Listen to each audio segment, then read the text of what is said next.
Welcome to Several Signatures. I'm Brendan. I'll attempt to read through several signatures worth of the following works: the Iliad, the Catholic Bible, the King James Bible, the Quran, Canterbury Tales, Sherlock Holmes, and Conan the Barbarian. As you might have guessed by now, 7 texts, 7 nights of the week, little bite-sized bits just before bedtime. Now on to the Iliad first.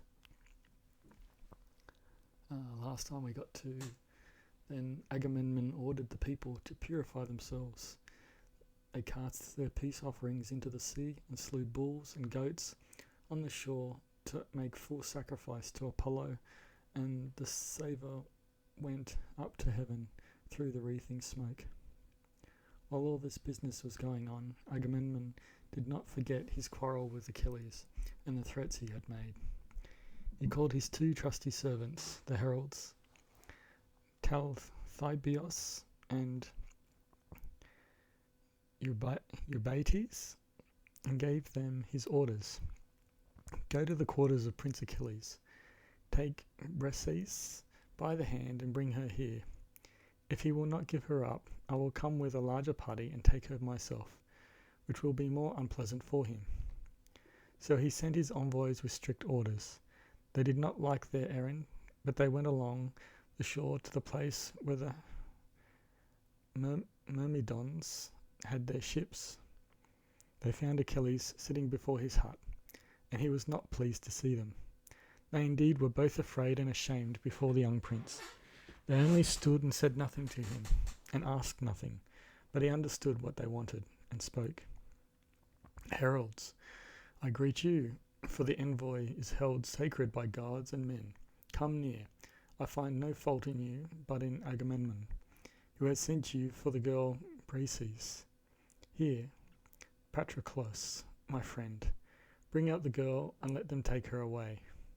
Let them both be witnesses before the blessed gods and mortal men, and before this hard-hearted king, if ever the people shall need me to stand between them and the dire destruction. Indeed, he is mad with fury and cannot look both before and behind, so that his army may live to fight before our camp. Patroclus heard him, and brought out the beautiful Briseis, and handed her over to the envoys. Then they returned to their ships, and the woman followed them unwillingly. But Achilles burst into tears, and went apart from his friends. He threw himself down by the grey salt sea, gazing over the waters, stretched out his hands, calling loudly to his mother. O my mother, I was born to die young, it is true, but honour I was to have from Zeus Olympian, thunderer on high, and now he has not given me one little bit. Yes, my lord king, Agamemnon has insulted me. He has taken my prize and keeps it. He has robbed me himself. He has robbed me himself. His divine mother heard his sorrowful cry as she sat in the depths of the sea beside her ancient father. Quickly she shot up like a mist out of the grey sea and sat down beside her weeping son. She stroked him with her hand and said, My child, why do you weep? What is your trouble? Tell me, don't hide it, then we shall both know. Achilles answered with a deep groan, You know, why should I talk when you know everything? We attacked Thebes, Aetion's famous city. We sacked the place and carried off everything. The spoil was divided, and they chose for Agamemnon a beautiful girl, Chryses. Chryses, the priest of Apollo, Shudafar, came to our camp with a heap of treasure to ransom his daughter. He carried a golden staff twined about the sacred wreaths of Apollo Shudafar, and made his prayer to the whole people, but especially to the 2 royal princes. All the people spoke good words, and told them to respect the priest and accept the ransom, but my lord Agamemnon did not like it. He told him to be off, and rudely too. The old man went away very angry, and prayed to Apollo. The god heard him, for he loved the man dearly. He shot us. The deadly shafts fell all over our camp, and people died in heaps. Our prophet knew what it meant, and told us Shudafar's mind. I stood up at once and advised them to pacify the god, But the king fell in a rage and threatened me, and now he has made good his threat. They are sending a ship to Christ with offerings for the god, and the heralds have just gone from my hut and taken away the girl Braces, whom the people have given to me. Do help your son if you can. Go to Olympus, pray to Zeus, if you have ever pleased him and served him by word or deed. How often have I heard you boasting to father at home, telling how you saved Cronion Thundercloud from violence and ruin, all by yourself, when there was a conspiracy in heaven. The other Olympians wanted to tie him up, Hera and Poseidon and Pallas Athena, but you came and saved him from that, by summoning old Hundred Hand, whom the gods call Briareus. But all men call Aegeon. He is stronger than his own father. Hundred Hand came in and sat down beside Zeus. Triumphant and blessed gods were frightened and did not tie him up. Remind him of that, mother. Fall down and clasp his knees.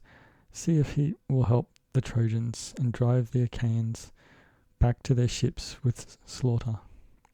Let them enjoy their king. Let his gracious majesty, King Agamemnon, know his own delusion, when he would not respect the best man of all. Then Thetis answered, as the tears ran down her cheeks, "O my poor child, why do I ever bring you up for such a dreadful fate? Why could you not have stayed behind? Why could you not have been spared tears and tribulation, since your life is but a minute, no long day indeed? But now you have both a speedy doom and sorrow beyond all men. Indeed, it was a cruel fate you were born for. Very well, I will tell your story to Zeus Thunderer. I will go myself to snowy Olympus and see if I can persuade him. Be sure now to stay beside your ships and be as angry as you like, but keep clear of battle altogether, for Zeus went yesterday to the ocean stream on a visit to the pious Ethiopians for a feast, and all the other gods with him. But he will be back in 12 days, and then I will go at once to the brazen halls and make my prayer. I think I can persuade him." And there she left him, brooding over the loss of his beautiful Briseis, whom they had torn from him against his will. But Odysseus came safely to Chryse with his holy offerings. They entered the deep harbour and furled the sails and stowed them below. Quickly they lowered the mast into the crutch and rowed the ship to her moorings, where they dropped the anchor stones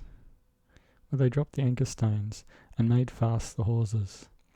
Then they landed and carried out the offerings for Apollo Shitofar. Chryses landed also, and Odysseus led her to the altar and gave her into her father's arms with these words: "Chryses, my lord Agamemnon, has sent me to bring your daughter back with a holy offering for Phobos on behalf of Danaans, that we may propitiate the Lord, who has lately sent mourning and trouble upon the people." He gave her into her father's arms, and he received his daughter with joy. The men quickly set the holy offerings around the altar, then washed their hands and took up the barley grains. Chryses lifted up his hands and prayed aloud, Hear me, silver bow, thou who dost best ride Chryse and holy Scylla, thou who art the mighty lord of Tenedos. Verily thou hast heard my prayer, and done my honour, and smitten hard the Achaean people. Grant me now again this boon. Even now, save the Danaans from this dire pestilence. So he prayed, and Phoebus Apollo heard his prayer. And when they all had prayed and cast the barley grains, they first drew back their heads, and killed and flayed, carved out the thigh slices, and rolled them between pieces of fat, and laid more raw flesh upon them. Then the old priest burnt them upon sticks of wood, and poured sparkling wine over, while the young men held their 5-pronged forks ready by his side. After the thigh pieces were burnt and the inner parts were divided, they chopped up the rest and ran splits through the meat, roasted all properly and drew it off. This work done, they prepared their meal and enjoyed it, and no one lacked a fair share. When they had all had enough, the lads filled the bowls to the brim and served the wine to all after spilling the sacred drops. No idea what just happened. They had barley. Then they're talking about thighs and slicing. They didn't see an animal. They didn't kill the girl, did they? Tears ran down her cheeks. No. Anyway, it's all day long. The young men of Achaya appease the god with sweet music, singing the healer's chant, a hymn to the far worker, and his heart was glad to hear. When the sun set, When the sun set and darkness came, they lay down to rest beside their moorings. But as soon as dawn showed her rosy fingers through the mist, at once they rose and sailed for their own camp. Apollo Farworker sent them a following breeze. They lifted the mast and spread the white sails. The wind filled the great sail. The purple wave swished and poppled against the stem. The ship ran free on her way over the waters. At last they arrived at their camp, and drew the ship ashore high on the sands, and set up the long line of dog shores. Then all scattered among the huts and the ships, but Achilles brooded still over his anger, and did not move from his vessel. He never went to the meeting place, never to the battlefield, but wore out his heart where he was, although he longed for war and battle. When the 12th day dawned, the gods returned to Olympus in a body, led by Zeus. Thetis did not forget her son's request, but she came out of the sea, and early in the morning she climbed to Olympus in the highest heavens. She found all-seeing Cronaides, sitting apart from the rest on the topmost peak of craggy Olympus. There she knelt before him, and threw her left arm about his knees, catching his chin with the right hand as she made her prayer. O Father Zeus, if ever I have served you by word or deed, grant me this boon. Give honour to my son. He of all others is to die an early death. But now see how my lord Agamemnon has insulted him. He has taken his prize and keeps it.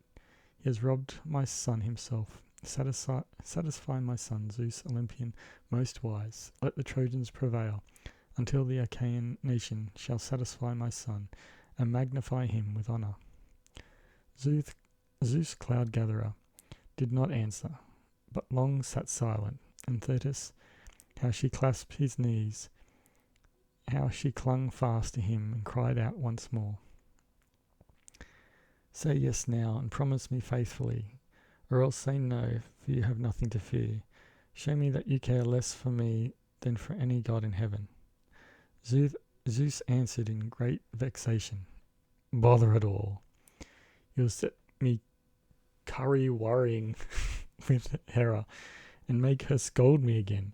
She's always at me, as it is before them all, and says I help the Trojans to win. You just go away again now, and don't let Hera see. I'll manage to do what you want. Look here, I will bow my head to you, that you may believe me. That is my sure and certain sign here among us. When I bow my head, my word can never be recalled, and never deceive, and never fail. As he spoke, Cronion bowed his black brows. The Lord's ambrosial locks swung forward from his immortal head, and high Olympus quaked. I think I'll leave it there for tonight. Nighty-night. Catholic Bible, Genesis 18. Then the Lord appeared to him in the steep valley of Mamre, when he was sitting at the door of his tent in the very heat of the day. And when he had lifted up his eyes, there appeared to him 3 men, standing near him. When he had seen them, he ran to meet them from the door of his tent, and he reverenced them.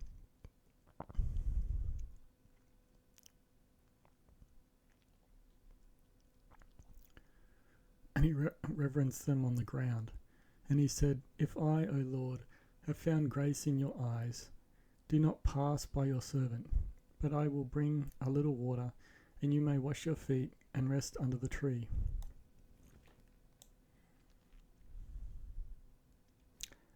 And I will set out a meal of bread, so that you may strengthen your heart. After this you will pass on. It is for this reason that you have turned aside to your servant. And they said, "Do as you have spoken." Abraham hurried into the tent to Sarah, and he said to her, "Quickly, mix together 3 measures of the finest wheat flour, and make loaves baked under the ashes." In truth, he himself ran to the herd, and he took a calf from there, very tender and very good, and he gave it to a servant, who hurried and boiled it.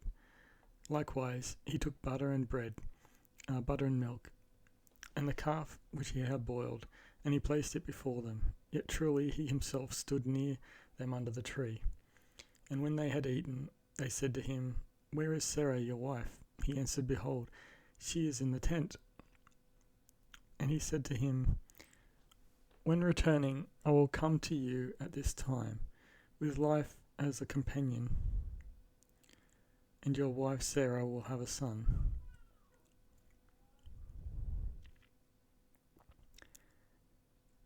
The Lord appeared to him.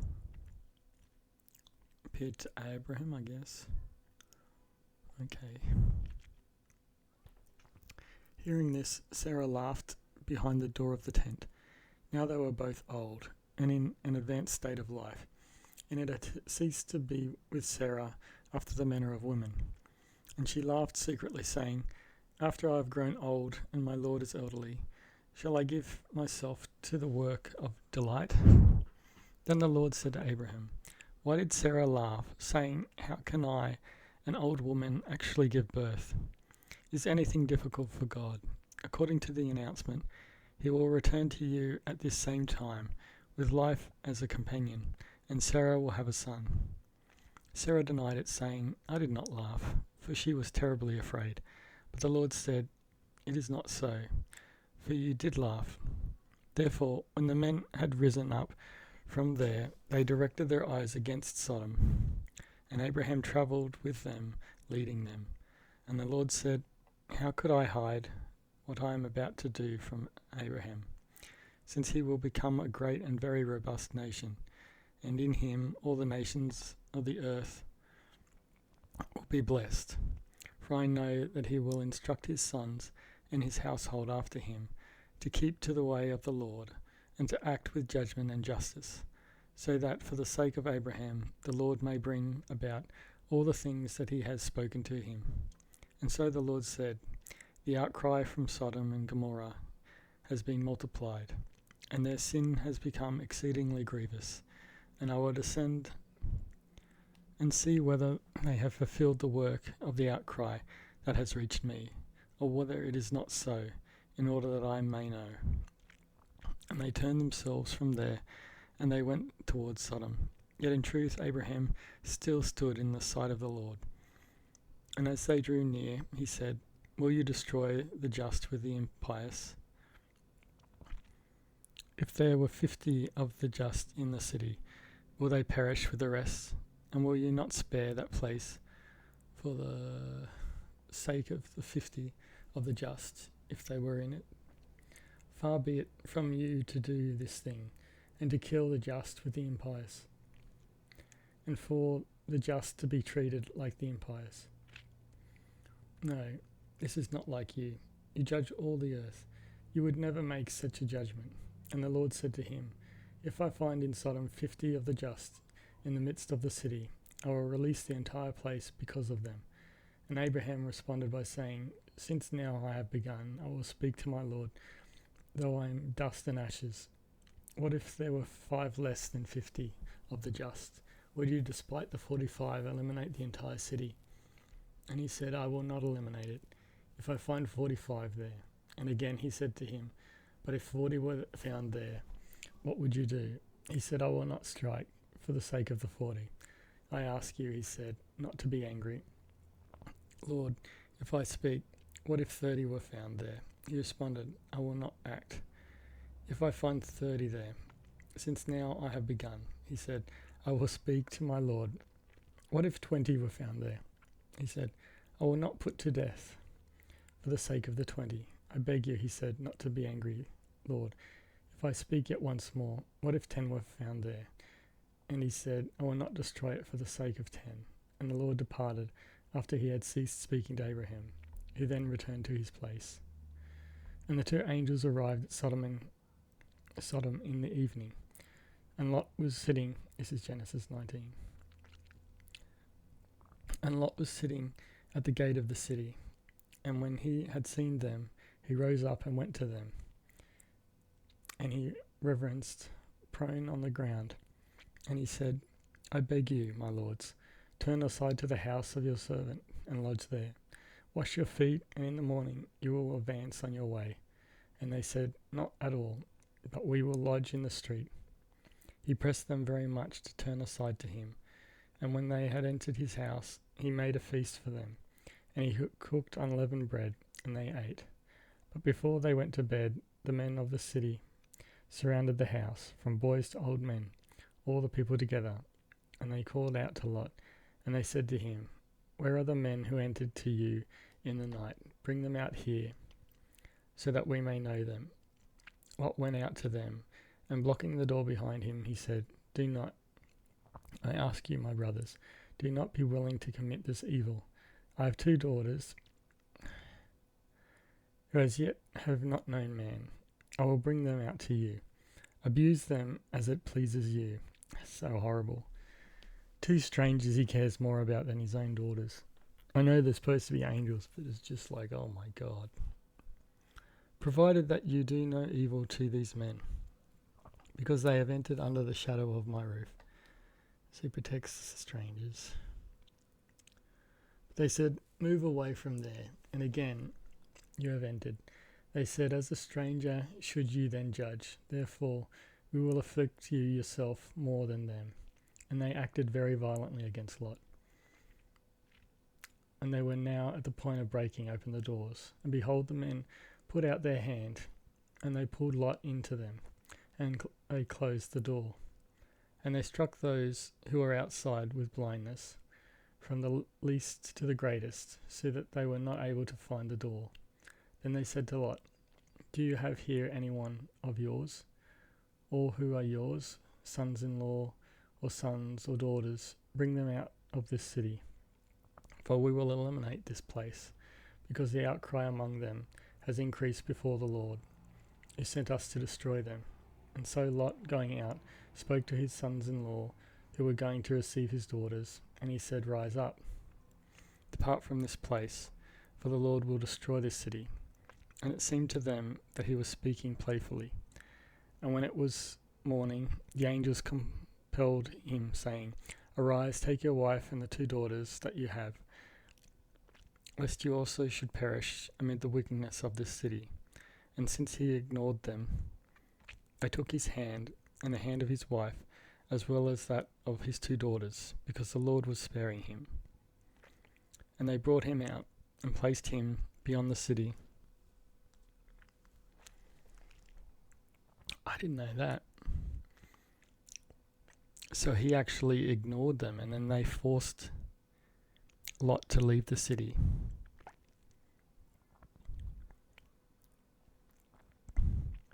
And they spoke to him, saying, "Save your life, do not look back.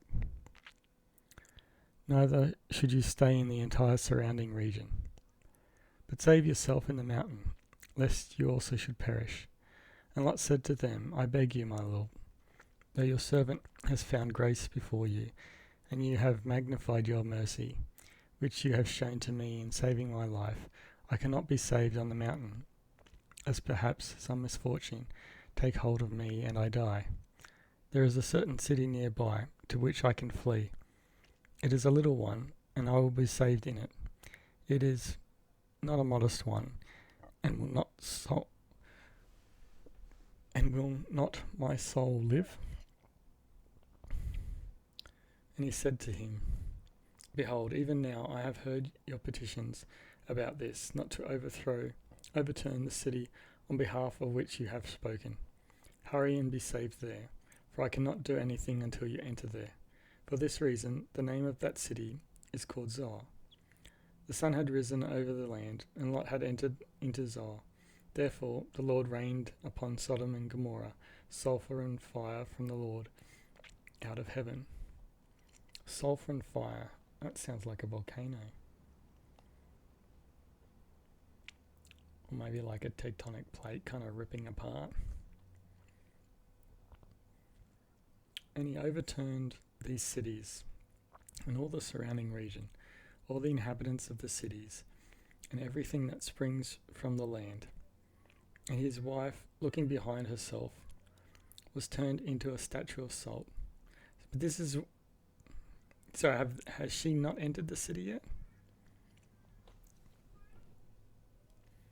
Was it like symbolic that she like turned back to the ways of Sodom and Gomorrah? Looking behind herself, was turned into a statue of salt. Salt. She was salty. Then Abraham, rising up in the morning in the place where he had stood before with the Lord, looked out towards Sodom and Gomorrah and the entire land of that region. And he saw embers rising up from the land like smoke from a furnace. For when God overthrew the cities of that region, remembering Abraham, he freed Lot from the overthrow of the cities in which he had dwelt. And Lot ascended from Zoar, and he stayed on the mountain, and likewise his 2 daughters with him, for he was afraid to stay in Zoar.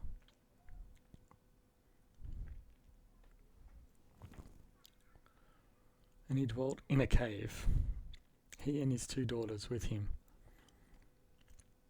And the elder said to the younger, Our father is old, and no man remains in the land who can enter to us according to the custom of the whole world. Come, let us inebriate him with wine, and let us sleep with him, so that we may be able to preserve offspring from our father. Why? They were in Zoar, and then no other... It doesn't make sense. And so they gave their father wine to drink that night. And the elder went in, and she slept with her father. But he did not perceive it, neither when his daughter lay down, nor when she rose up. Likewise the next day, the elder said to the younger, Behold, yesterday I slept with my father. Let us give him wine to drink yet again this night, and you will sleep with him, so that we may save offspring from our father. And then they gave their father wine to drink that night also. And the younger daughter went in, slept with him, and not even then did he perceive when she lay down and when she rose up. Therefore the 2 daughters of Lot conceived by their father. And the elder gave birth to a son, and she called his name Moab. He is the father of the Moabites, even to the present day. Likewise the younger gave birth to a son, and she called his name Ammon. That is, son of my people. He is the father of the Ammonites, even today. So I guess these are 2 people that the ancient Jewish people hated, Moabites and Amorites. Why they're saying this kind of incest stuff. It sounds like a bloody Heinlein novel. Genesis 20. Abraham advanced from there into the southern land, and he lived between Kadesh and Shur, and he sojourned in Gerar. And he said about his wife Sarah, She is my sister. Therefore Abimelech, the king of Gerar, sent for her and took her.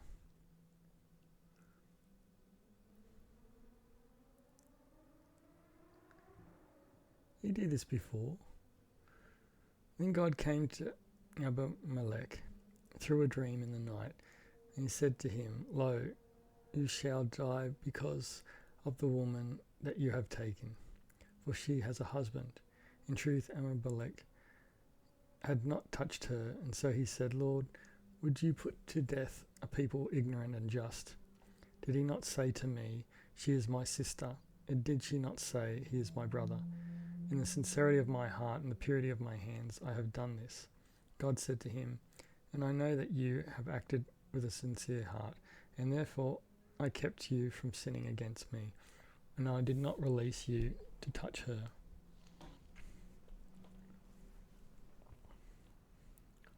Now therefore return to his wife, to the man, for he is a prophet, and he will pray for you, and you will live. But if you are not willing to return her, know this, you shall die a death, you and all that is yours. And immediately Abimelech, rising up in the night, called all his servants, and he spoke all these words in their hearing, and all the men were very afraid. Then Abimelech called also for Abraham, and he said to him, What have you done to us? How have we sinned against you, so that you would bring so great a sin upon me and upon my kingdom? You have done to us what you ought not to have done. And remonstrating, he said, What did you see, so that you would do this? Abraham responded, I thought to myself, saying, Perhaps there is no fear of God in this place, and they will put me to death because of my wife. Yet in another way, she is also truly my sister, the daughter of my father, and not the daughter of my mother. And I took her as a wife. This is half-sister. Then after God led me out of my father's house, I said to her, Will you show this mercy to me? In every place to which we will travel, you will say that I am your brother. Therefore Abimelech took sheep and oxen, and men servants and women servants, and he gave them to Abraham. And he returned his wife Sarah to him. And he said, The land is in your sight. Dwell wherever it will please you. Then to Sarah he said, Behold, I have given your brother 1,000 silver coins. This will be for you as a veil for your eyes, to all who are with you, and wherever you will travel, and so remember that you were taken. Then, when Abraham prayed, God healed Abimelech and his wife and his handmaids, and they gave birth. For the Lord had closed every womb of the house of Abimelech because of Sarah, the wife of Abraham. Closed every womb. What? Genesis 21. So they all got menopause? What? Genesis 21. Then the Lord visited Sarah, just as he had promised, and he fulfilled what he had spoken, and she conceived and gave birth to a son in her old age, at the time that God had foretold to her. Well, that means, because this is when she's old, she's like 100, and Abraham's still worried. He's like, oh, Sarah's too beautiful. She's the beautiful centennial, and they're gonna, or 80-year-old, whatever. The king's gonna like her too much.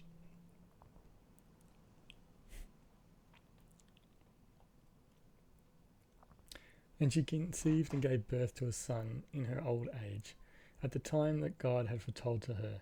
And Abraham called the name of his son, whom Sarah bore for him, Isaac.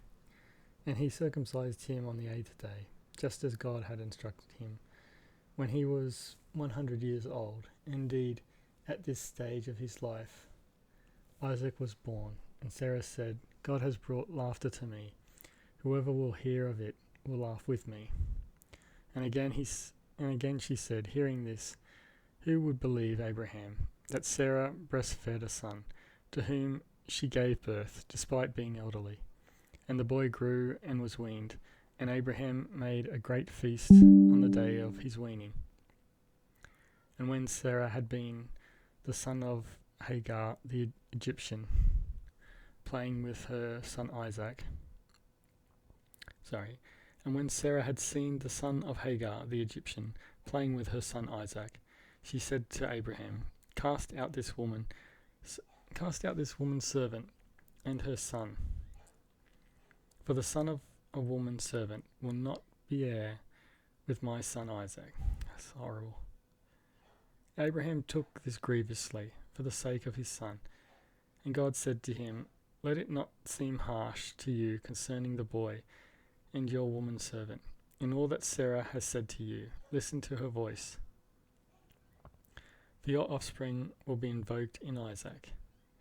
Yet I will also make the son of the woman servant into a great nation, for he is your offspring. And so Abraham arose in the morning, and taking bread and a skin of water, he placed it upon her shoulder. And he handed over the boy, and he released her. And when she had departed, she wandered in the wilderness of Beersheba.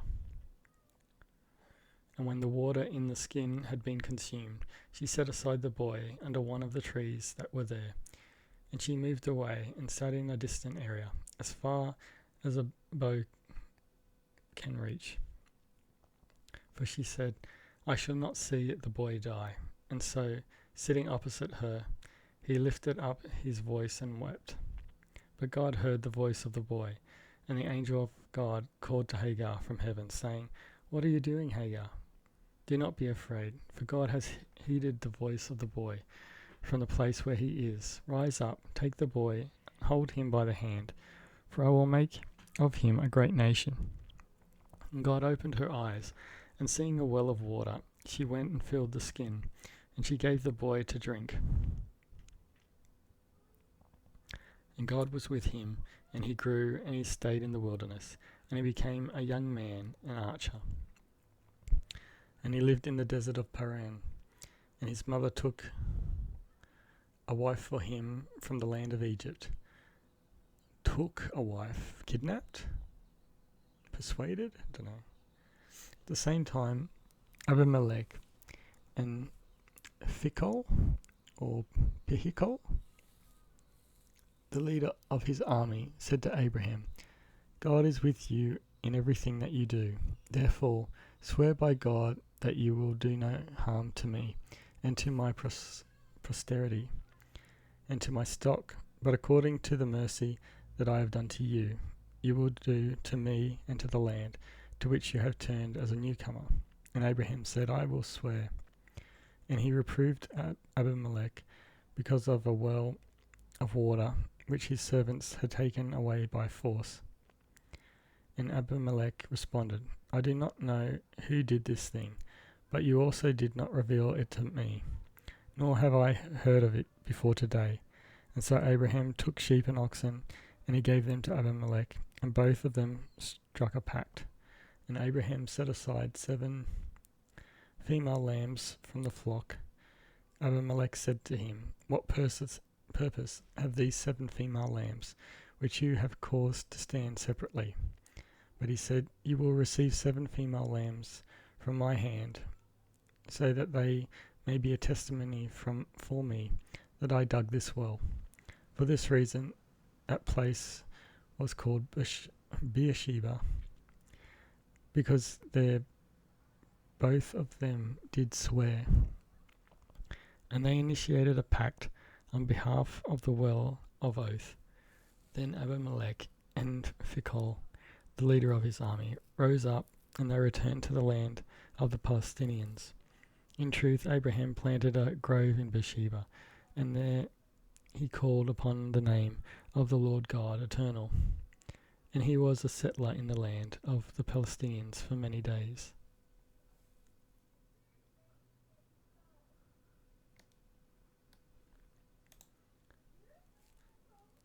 Genesis 22. After these things occurred, God tested Abraham, and he said to him, Abraham, Abraham. And he answered, Here I am.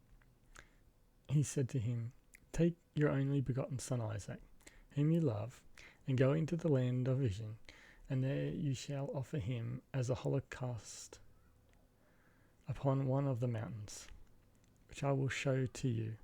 And so Abraham, getting up in the night, harnessed his donkey, taking with him 2 youths and his son Isaac.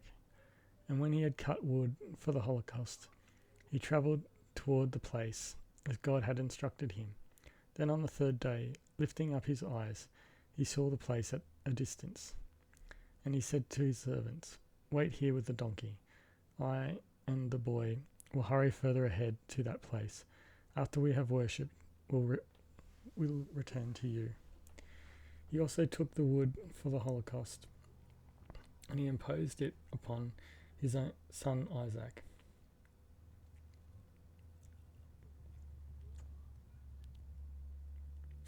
And he himself carried in his hands fire and a sword. And as the two continued on together, Isaac said to his father, "My father." And he answered, "What do you want, son?" "Behold," he said, "fire and wood. Where is the victim for the holocaust?" But Abraham said, "God himself will provide the victim for the holocaust, my son." Thus they continued on together. And they came to the place that God had shown to him. There he built an altar, and he set the wood in order upon it. And when he had bound his son Isaac, he laid him on the altar upon the pile of wood. And he reached out his hand and took hold of the sword in order to sacrifice his son. Behold, an angel of the Lord called out from heaven, saying, "Abraham, Abraham." And he answered, "Here I am." He said to him, "Do not extend your hand over the boy, and do not do anything to him. Now I know that you fear God, since you have not spared your only begotten son for my sake." Abraham lifted up his eyes, and he saw behind his back a ram among the thorns, caught by the horns, which he took and offered as a holocaust instead of his son. And he called the name of that place, "The Lord Sees." Thus, even to this day, it is said on the mountain, "The Lord will see." Then the angel of the Lord called out to Abraham a second time from heaven, saying, "By my own self I have sworn, says the Lord, because you have done this thing, and have not spared your only begotten son for my sake, I will bless you, and I will multiply your offspring like the stars of heaven, and like the sand which is on the seashore. Your offspring will possess the gates of their enemies. And in your offspring all the nations of the earth will be blessed, because you obeyed my voice." Abraham returned to his servants, and they went to Beersheba together, and he lived there.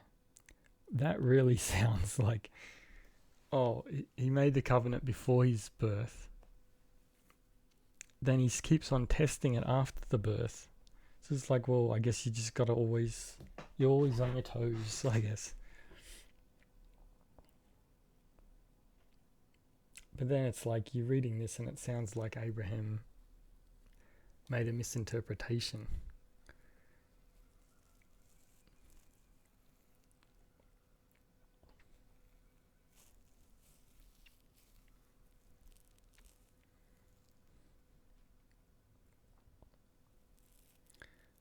Where we're up to. Abraham returned his servants, and they went to Beersheba together, and he lived there.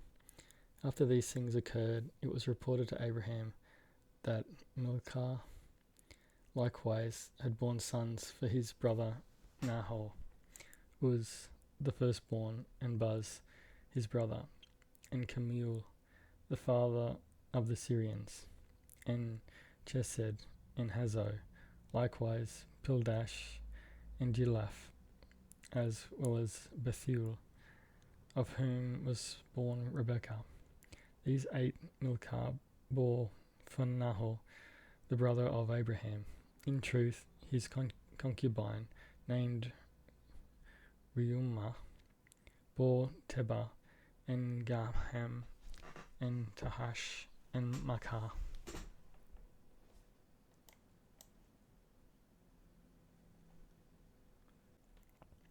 Genesis 23. Now Sarah lived for 127 years, and she died in the city of Arba, which is Hebron, in the land of Canaan. And Abraham came to mourn and weep for her. And when he had risen up from the funeral duties, he spoke to his sons of Heth, saying, I am a newcomer and a sojourner among you. Give me the right of a sepulture, isn't it? Right of sepulture among you, so that I may bury my dead. The sons of Heth responded by saying, Hear us, O Lord. You are a leader of God among us. Bury your dead in our chosen sepulchres, and no man shall be able to profit you from burying your head within his memorial. Abraham arose, and he reverenced the people of the land, namely the sons of Heth. And he said to them, If it pleases your soul that I should bury my dead, hear me, and intercede on my behalf with Ephron, the son of Zohar, so that he may give me the double cave which he has at the far end of his field. He may transfer it to me for as much money as it is worth in your sight, for the possession of a sepulchre. Now Ephron dwelt in the midst of the sons of Heth, and Ephron responded to Abraham in the hearing of everyone who was entering at the gate of his city, saying, Let it never be so, my lord, but you should pay greater heed to what I say. The field I will transfer to you, and the cave that is in it. In the presence of the sons of my people, bury your dead. Abraham reverenced in the sight of the people of the land, and he spoke to Ephron, standing in the midst of the people. I ask you to hear me. I will give you money for the field. Take it, and so I will bury my dead in it. And Ephron responded, My lord, hear me. The land that you request is worth 400 shekels of silver. This is the price between me and you. But how much is this? Bury your dead. And when Abraham had heard this, he weighed out the money that Ephron had requested in the hearing of the sons of Heth, 400 shekels of silver, of the approved public currency, and having confirmed that the field in which there was a double cave overlooking Mamre formerly belonged to Ephron, both it and the sepulchre and all its trees, with all its surrounding limits. Abraham took it as a possession in the sight of the sons of Heth, and of everyone who was entering at the gate of his city. So then Abraham buried his wife Sarah in the double cave of the field that overlooked Mamre. This is Hebron in the land of Canaan. And the field was confirmed to Abraham, with the cave that was in it, as a memorial possession before the sons of Heth. Genesis 24. Now Abraham was old and of many days, and the Lord had blessed him in all things. And he said to the elder servant of his house, who was in charge of all that he had, Place your hand under my thigh, so that I may make you swear by the Lord, the God of heaven and earth, that you will not take a wife for my son from the daughters of the Canaanites, among whom I live, but that you will proceed to my land and kindred, and from there take a wife from my son Isaac, for my son Isaac. The servant responded, If the woman is not willing to come with me into this land, must I lead your son back to the place from which you departed? And Abraham said, Beware that you will never lead my son back to that place. The Lord God of heaven, who took me from my father's house and from the land of my nativity, who spoke to me and swore to me, saying, To your offspring I will give this land. Himself will send his angel before you, and you will take from there a wife for my son. But if the woman is not willing to follow you, you will not be held by the oath. Only do not lead my son back to that place. Therefore the servant placed his hand under the thigh of Abraham, his lord, and he swore to him on his word, and on his hand, under his thigh. And he took 10 camels from his lord's herd, and he went forth, carrying with him things from all of his goods, and he set out and continued on to the city of Nahor in Mesopotamia. And when he had made the camels lie down outside of the town, near a well of water, in the evening at the time when women are accustomed to go out to draw water, he said, O Lord, the God of my Lord Abraham, meet with me today, I beg you, and show mercy to my Lord Abraham.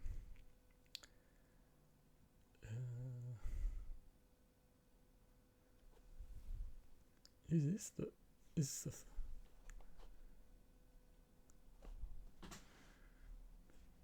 this the servant?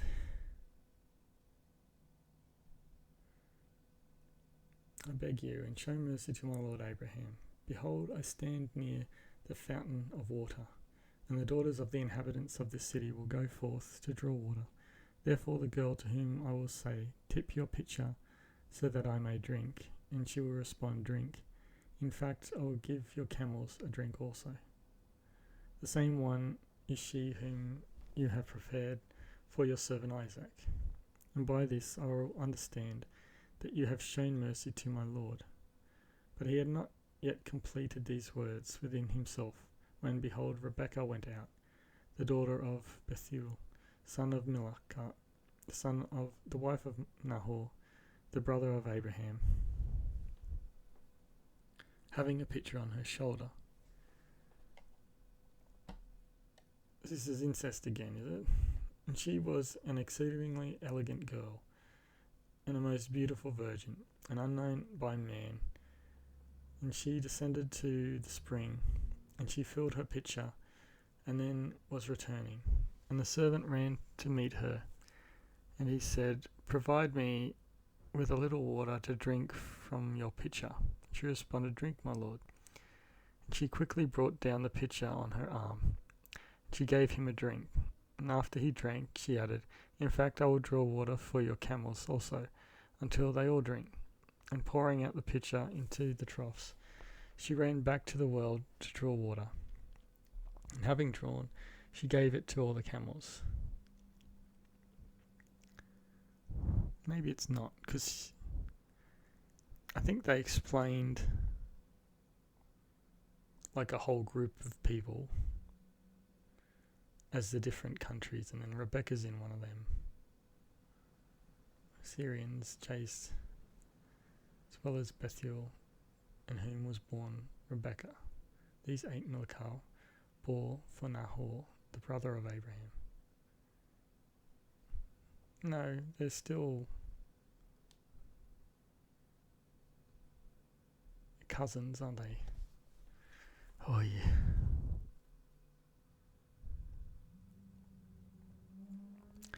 Anyway.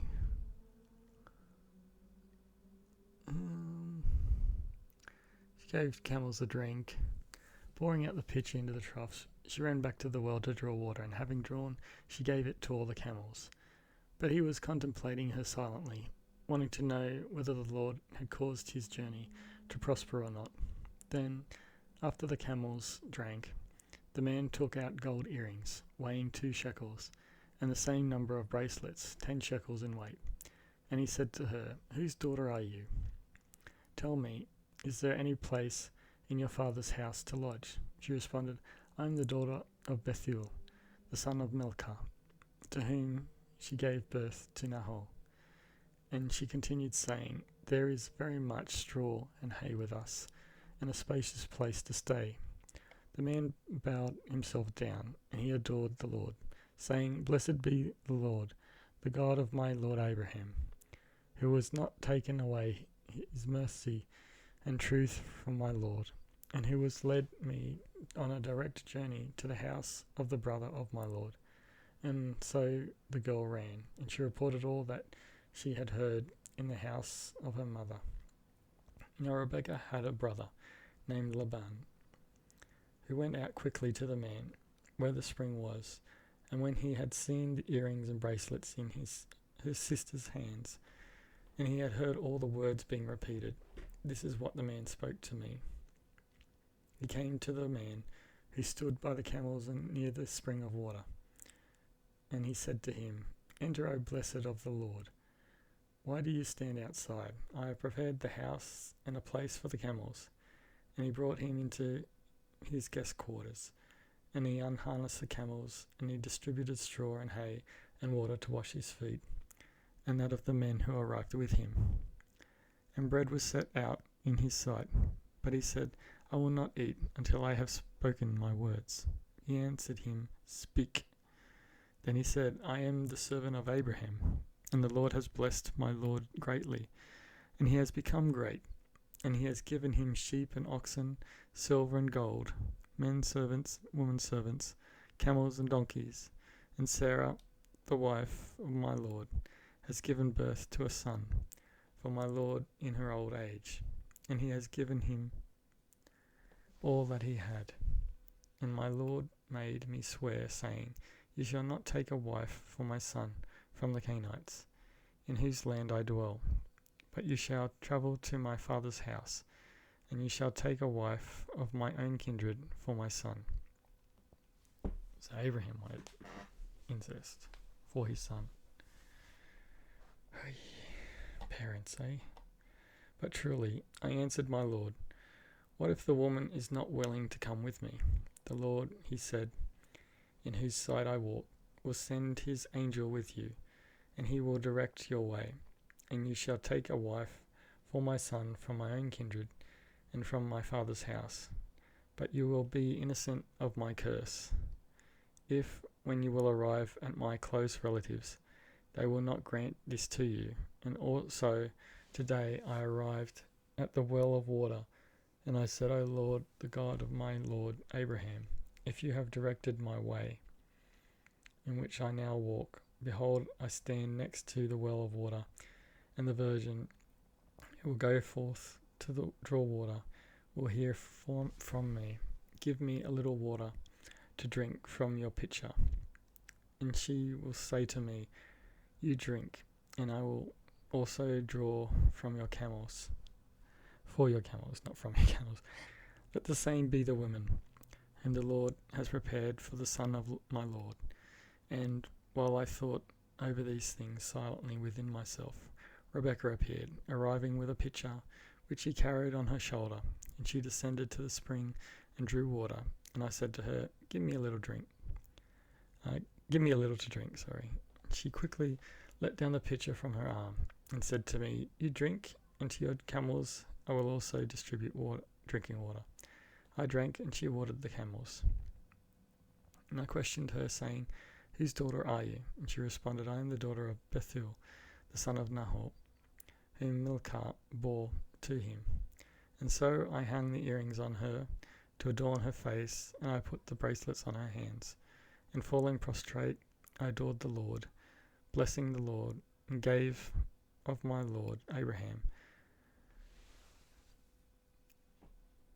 Blessing the Lord, the God of my Lord Abraham, lowercase l, yellow and uppercase L, who has led me along the straight path, so as to take the daughter of my Lord's brother to his son. For this reason, if you would act according to mercy and truth with my Lord, tell me so.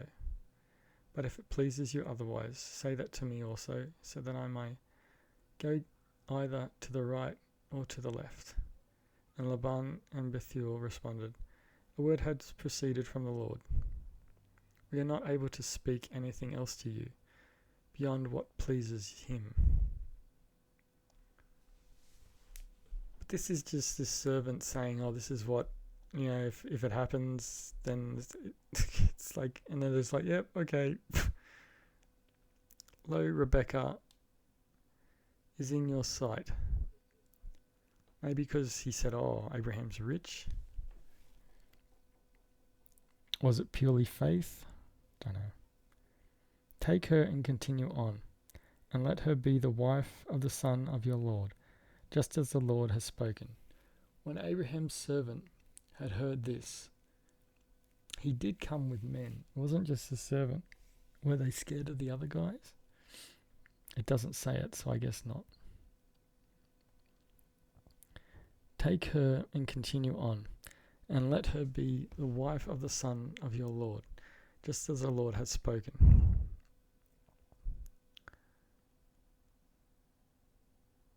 That's the wrong L, wasn't it? Abraham said that. He was a lowercase Lord. When Abraham's servant had heard this, falling down to the ground, he adored the Lord, and bringing forth vessels of silver and gold, as well as garments, he gave them to Rebekah as a tribute. Likewise he offered gifts to her brothers and her mother. And a banquet began, and they feasted and drank together, and they lodged there. And rising up in the morning, the servant said, "Release me, so that I may go to my Lord." Lowercase. And her brothers and mother responded, "Let the girl remain for at least 10 days with us, and after that she will continue on." "Do not be willing," he said, "to delay me, for the Lord has directed my way. Release me so that I may journey to my Lord." And they said, "Let us call the girl and ask her will." And when, having been called, she arrived, they wanted to know, "Will you go with this man?" She said, "I will go." Therefore they released her and her nurse, and the servant, her nurse, that's terrible, and the servant of Abraham. How old was she?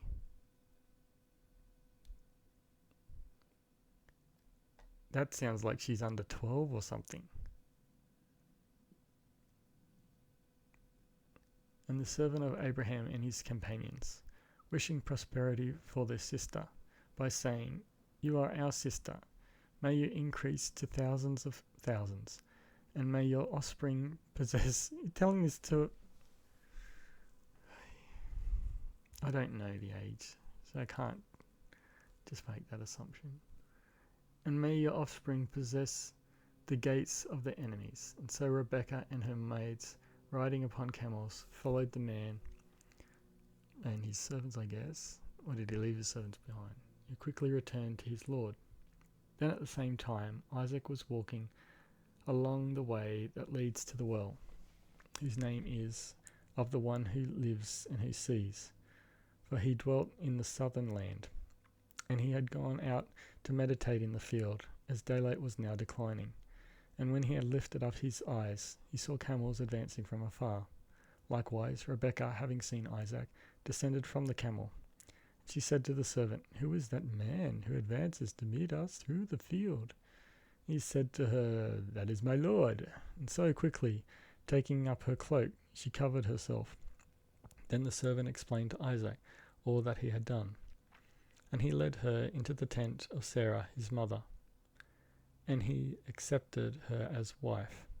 And he loved her so very much that it tempted the sorrow which befell him at his mother's death. And that's it for tonight. Thanks for listening. Chapter 19. And there came 2 angels to Sodom at even, and Lot sat in the gate of Sodom. And Lot, seeing them, rose up to meet them, and he bowed himself with his face toward the ground. And he said, "Behold now, my lords, turn in, I pray you, into your servant's house, and tarry all night, and wash your feet, and ye shall rise up early, and go on your ways." And they said, "Nay, but we will abide in the street all night." And he pressed upon them greatly, and they turned in unto him. And they turned in unto him, and entered into his house. And he made them a feast, and did bake unleavened bread, and they did eat. But before they lay down, the men of the city, even the men of Sodom, compassed the house around, both old and young, all the people from every quarter. And they called unto Lot, and said unto him, "Where are the men which came in to thee this night? Bring them out unto us, that we may know them." And Lot went out at the door unto them, and shut the door after him, and said, "I pray you, brethren, do not so wickedly. Behold now, I have 2 daughters, which have not known man, but they're betrothed. Let me, I pray you, bring them out unto you, and do ye to them as is good in your eyes.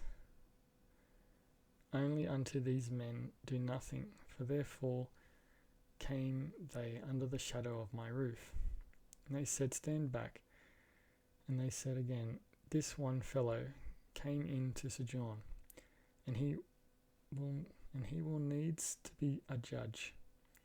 Now will we deal worse with thee than with them. And they pressed sore upon the man, even Lot, and came near to break the door. But the men put forth their hand and pulled Lot into the house to them, and shut to the door. I like the stage and look at the yoink with the hook. Exit stage left.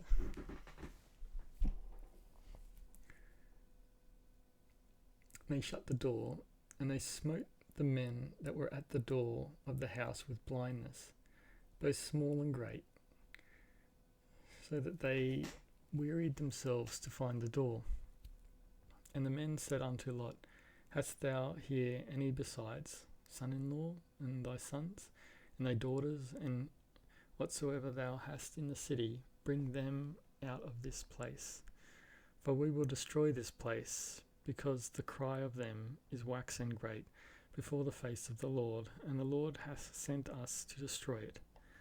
And Lot went out, and spake unto his sons-in-law, which married his daughters, and said, Up, get you out of this place, for the Lord will destroy this city.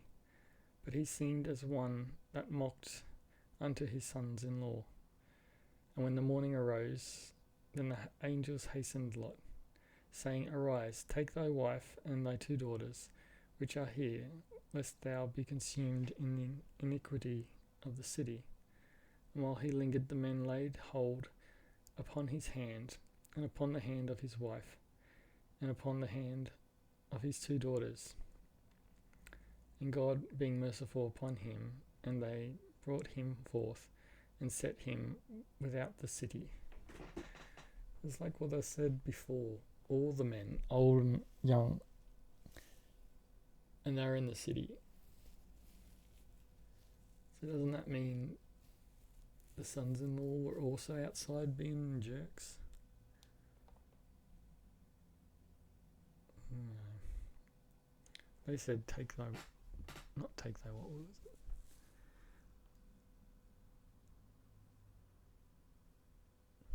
Lot went out and spake unto his sons-in-law, which married his daughters. So they're married. Were they married that day?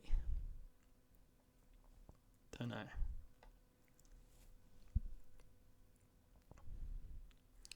Anyway, they're out without the city, so they're outside the city. And it came to pass, when they had brought them forth abroad, that he said, Escaping for thy life, look not behind thee, neither stay thou in all the plain. Escape to the mountain, lest thou be consumed. So the bomb they got is huge, and they can't protect him if he's too close. And Lot said unto them, Oh, not so, my lord.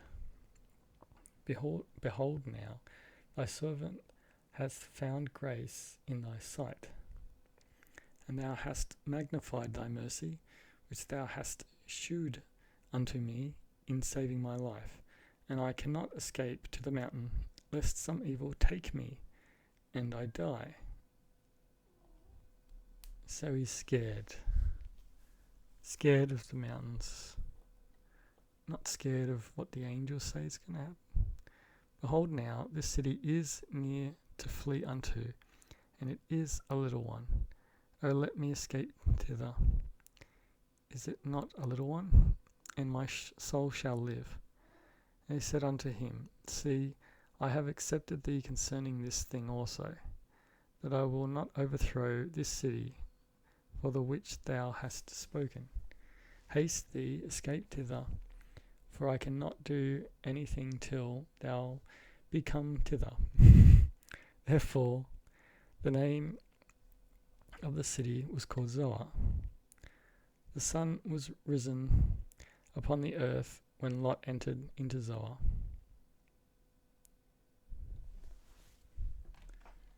What? Zoa terminology.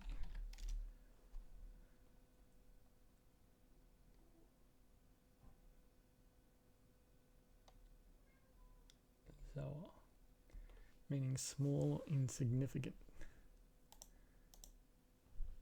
So they didn't even learn the name, they just called it, yeah, that's a little place. The sun was risen upon the earth when Lot entered into Zoar. Then the Lord rained upon Sodom and upon Gomorrah brimstone and fire from the Lord out of heaven. Maybe it just doesn't have a name, they've just translated it as saying that. If it's the Hebrew, it's just like a small place. I don't know. And he overthrew those cities, and all the plain, and all the inhabitants of the cities, and that which grew upon the ground. But his wife looked back from behind him, and she became a pillar of salt. What does that just mean? She became salty. She's like, oh, they took my home. She's just grumpy for the rest of her life. Or it's just the literal, she became salty.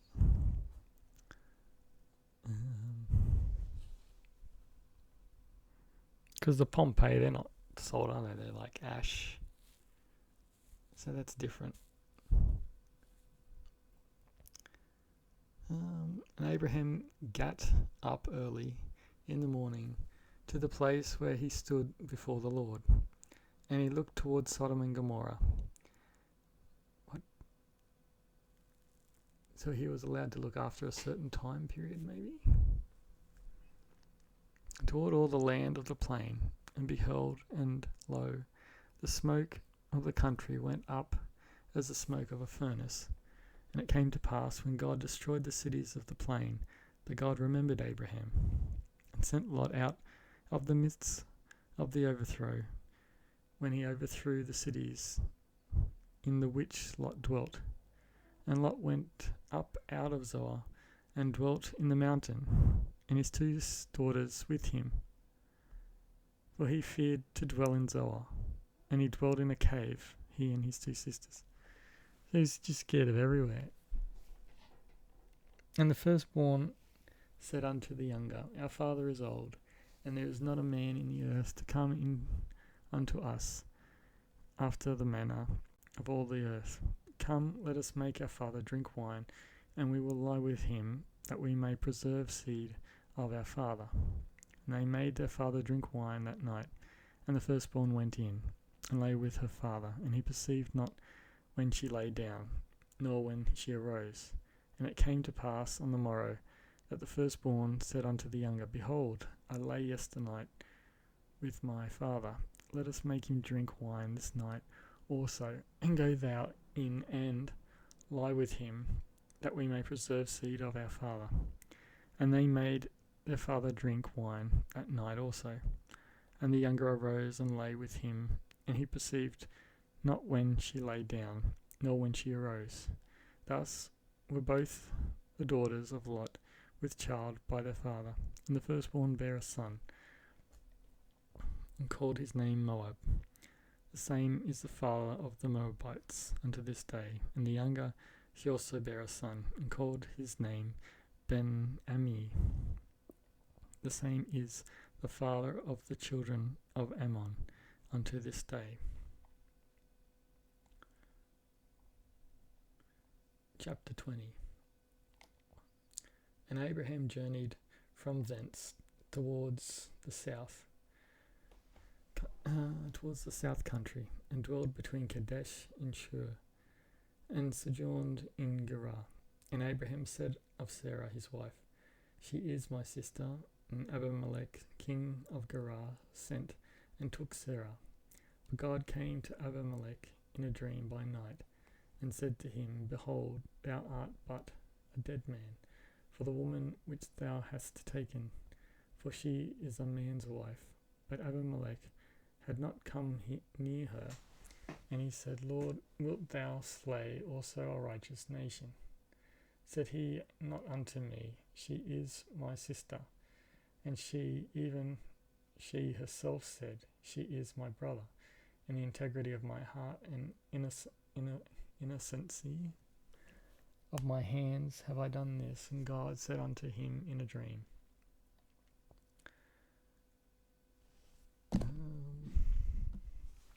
Yeah, I know that thou. yeah, I know that thou didst this in the integrity of thy heart, for I also withheld thee from sinning against me. Therefore suffered I thee not to touch her. Now therefore restore the man his wife, for he is a prophet, and he shall pray for thee, and thou shalt live. And if thou restore her not, know thou that thou shalt surely die, thou and all that are thine. Therefore Abimelech rose early in the morning, and called all his servants, and told all these things in their ears, and the men were sore afraid. Then Abimelech called Abraham, and said unto him, What hast thou done unto us? And what have I offered thee? And what have I offended thee, that thou hast brought on me and on my kingdom a great sin? Thou hast done deeds unto me that ought not to be done. And Abimelech said unto Abraham, What sawest thou that thou hast done this thing? And Abraham said, Because I thought, surely the fear of God is not in this place, and they will slay me for my wife's sake.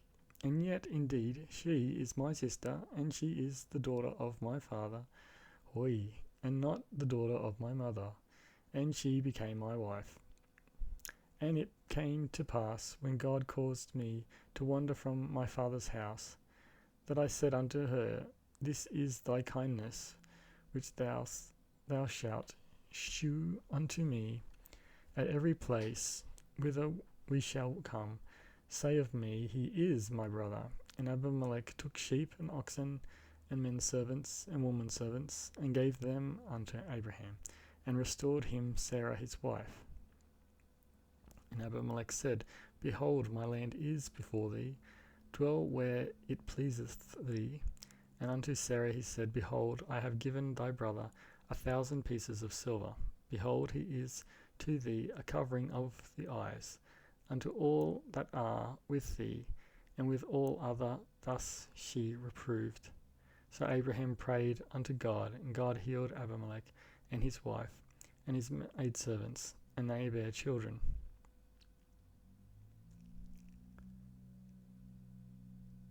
For the Lord had fast closed up all the wombs of the house of Abimelech, because of Sarah, Abraham's wife. Oh, okay.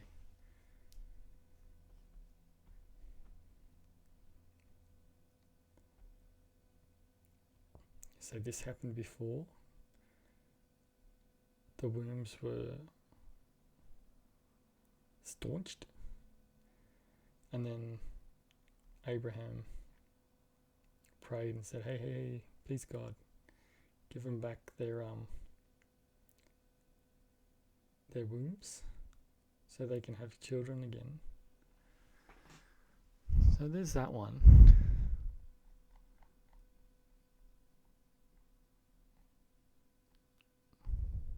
What was that other one? Was that Egypt?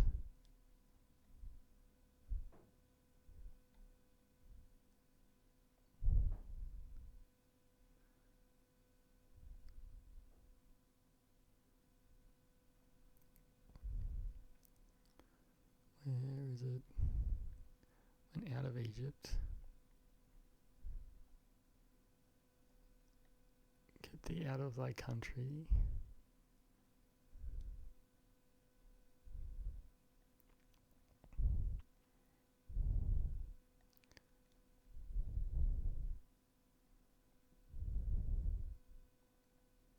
Passed through and said,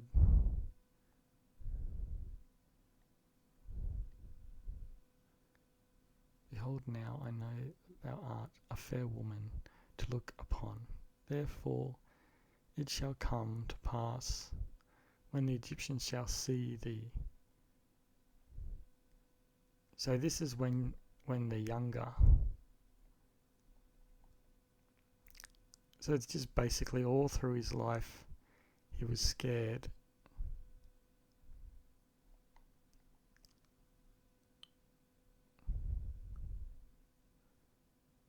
He was scared of dying, and he was scared of them taking his wife. And that went right into old age. And she just kept doing it, saying, yep, he's my brother, because technically he was her half-brother. In chapter 21, and the Lord visited Sarah, as he had said, and the Lord did unto Sarah as he had spoken. For Sarah conceived, and bare Abraham a son in his old age, at the set time of which God had spoken to him. And Abraham called the name of his son that was born unto him, whom Sarah bare to him, Isaac. And Abraham circumcised his son Isaac, being 8 days old, as God had commanded him. And Abraham was 100 years old, when his son Isaac was born unto him. And Sarah said, God hath made me to laugh. So she blamed God on that, so that all that hear will laugh with me. And she said, who would have said unto Abraham that Sarah should have given children suck? For I have borne him a son in his old age. Maybe it's suckle. And the child grew and was weaned, and Abraham made a great feast the same day that Isaac was weaned. And Sarah saw the son of Hagar the Egyptian, which she had borne unto Abraham, mocking. Sarah saw the son of Hagar the Egyptian, which he had borne unto Abraham, mocking. Who was mocking? The kid, the mother, or Sarah? Sarah saw. Don't know. Wherefore she said unto Abraham, cast out this bondwoman and her son, for the son of this bondwoman shall not be heir with my son, even with Isaac. And the thing was very grievous in Abraham's sight because of his son. And God said unto Abraham, let it not be grievous in thy sight because of the lad, and because of thy bondwoman. In all that Sarah hath said unto thee, hearken unto her voice. For in Isaac shall thy seed be called, and also of the son of the bondwoman will I make a nation, because he is thy seed. And Abraham rose up early in the morning, and took bread and a bottle of water, and gave it unto Hagar, putting it on her shoulder and the child, and sent her away. And she departed and wandered in the wilderness of Beersheba. And the water was spent in the bottle, and she cast the child under one of the shrubs. And she went and sat down over against him a good way off, as it were a bow shot, for she said, let me not see the death of the child. And she sat over against him, and lifted up her voice and wept. So she abandoned him at that point. Okay, and then God heard the voice of the lad, and the angel of God called to Hagar out of heaven, and said unto her, what aileth thee, Hagar? Fear not, for God hath heard the voice of the lad where he is. Arise, lift up the lad, and hold him in thine hand, for I will make him a great nation. And God opened her eyes, and she saw a well of water, and she went and filled the bottle with water, and gave the lad a drink. And God was with the lad, and he grew and dwelled in the wilderness, and became an archer. And he dwelt in the wilderness of Paran, and his mother took him a wife out of the land of Egypt. And it came to pass at that time that Abimelech and Phicol, the chief captain of his host, spake unto Abraham, saying, God is with thee in all that thou dost. Now therefore swear unto me here by God that thou wilt not deal falsely with me, nor with my son, nor with my son's son, but according to the kindness that I have done unto thee, thou shalt do unto me, and to the land wherein thou hast sojourned. And Abraham said, I will swear. And Abraham reproved Abimelech because of a well of water, which Abimelech's servant had violently taken away. And Abimelech said, I wot not who hath done this thing. Neither didst thou tell me, neither yet heard I of it, but today. And Abraham took sheep and oxen, and gave them unto Abimelech, and both of them made a covenant. And Abraham set 7 ewe lambs of the flock by themselves. Abimelech said unto Abraham, What mean these 7 ewe lambs, which thou hast set by themselves? And he said, For these 7 ewe lambs shalt thou take of my hand, and that they may be a witness unto me, that I have digged this well. Wherefore he called that place Beersheba, because there they swear both of them. Thus they made a covenant at Beersheba. Then Abimelech rose up, and Phicol, the chief captain of his host, and they returned into the land of the Philistines. And Abraham planted a grove in Beersheba, and called there on the name of the Lord, the everlasting God. And Abraham sojourned in the Philistines' land many days. Chapter 22. And it came to pass after these things, that God did tempt Abraham, and said unto him, Abraham, and he said, Behold, here I am. And he said, Take now thy son, thine only son Isaac, whom thou lovest, and get thee into the land of Moriah, and offer him there for a burnt offering upon one of the mountains which I tell thee of. Okay, so that's definitely, I don't know if that was the same, was it in the... And Abraham rose up early in the morning, and saddled his ass, and took 2 of his young men with him, and Isaac his son, and clave the wood for the burnt offering, and rose up and went unto the place of which God had told him. Then on the 3rd day Abraham lifted up his eyes, and saw the place afar off. And Abraham said unto his young men, Abide ye here with the ass, and I and the lad will go yonder and worship, and come again to you. We'll just have a look at that. So that's that chapter.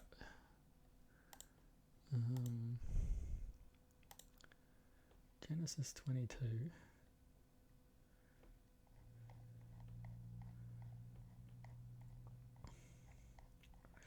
Just the wording of that. After these things occurred, God tested Abraham. So he said, tested. Abraham, here I am. He said to him, Take your only begotten son, whom you love, and go into the land of vision, and there you shall offer him as a holocaust upon one of the mountains. Okay, so it definitely was you use your son as an offering. That's a bit mean.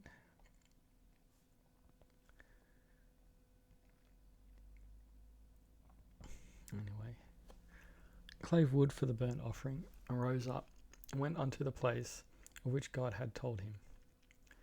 Then on the 3rd day Abraham lifted up his eyes, and saw the place afar off. And Abraham said unto his young men, Abide ye here with the ass, and I and the lad will go yonder and worship, and come again to you. And Abraham took the wood of the burnt offering, and laid it upon Isaac his son, and he took the fire in his hand. laid it upon his son. So he put the wood on top of the son. And a knife. And they went both of them together. Ah, okay.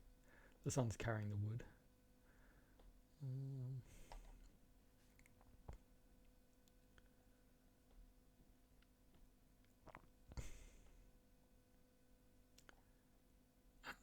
And Isaac spake unto Abraham his father and said, My father. And he said, Here I am, my son. And he said, Behold, the fire and the wood, but where is the lamb for the burnt offering? And Abraham said, My son, God will provide himself a lamb for a burnt offering. So they went both of them together. And they came to the place which God had told him of. And Abraham built an altar there, and laid the wood in the altar, and laid the wood in order, and bound Isaac his son. So he tied him up, and laid him on the altar upon the wood. And Abraham stretched forth his hand, and took the knife to slay his son. The angel of the Lord called unto him out of heaven, and said, Abraham, Abraham. He said, Here I am. And he said, Lay not thine hand upon the lad, neither do thou anything unto him. For now I know that thou fearest God, seeing thou hast not withheld thy son, thine only son, from me. And Abraham lifted up his eyes, and looked, and behold, behind him a ram, caught in a thicket by his horns. And Abraham went and took the ram, and offered him up for a burnt offering in the stead of his son. And Abraham called the name of that place Jehovah Jireh, as it is said to this day, In the mount of the Lord it shall be seen.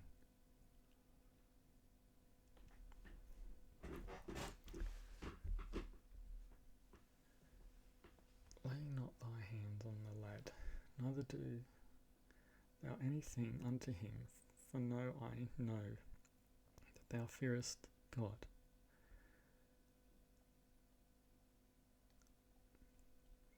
It says the angel of the Lord.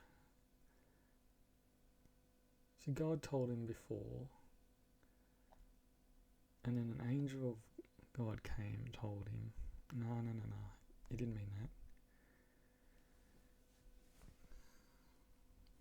So why didn't God come the second time? Why did he send an angel? Maybe he was out doing something else.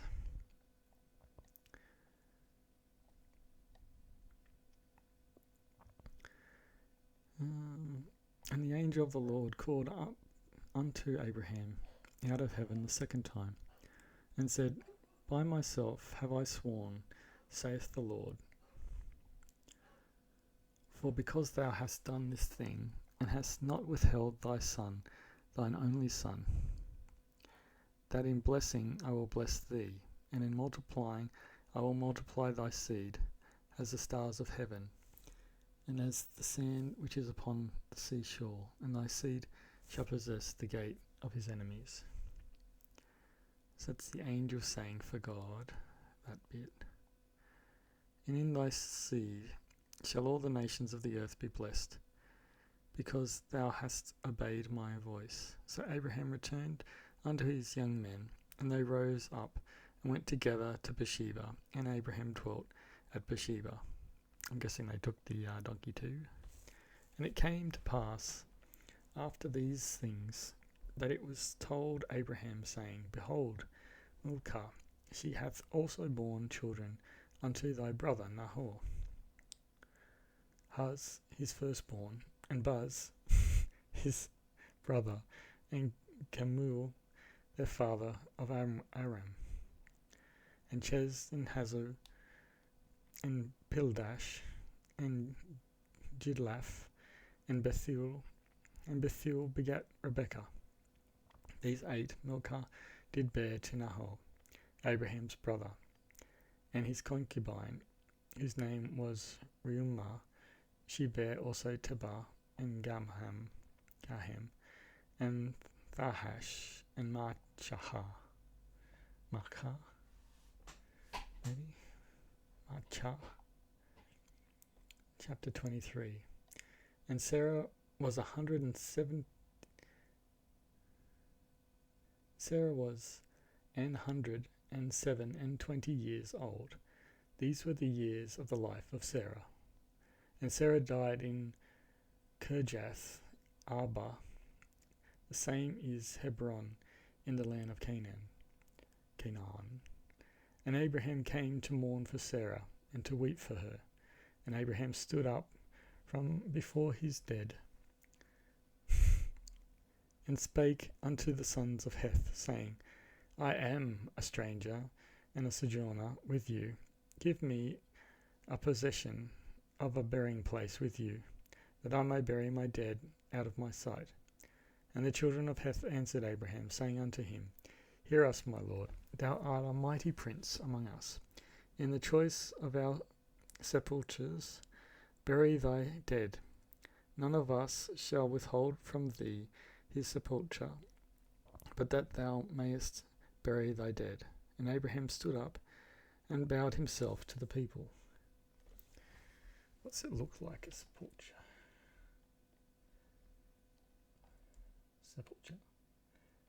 Sepulchre.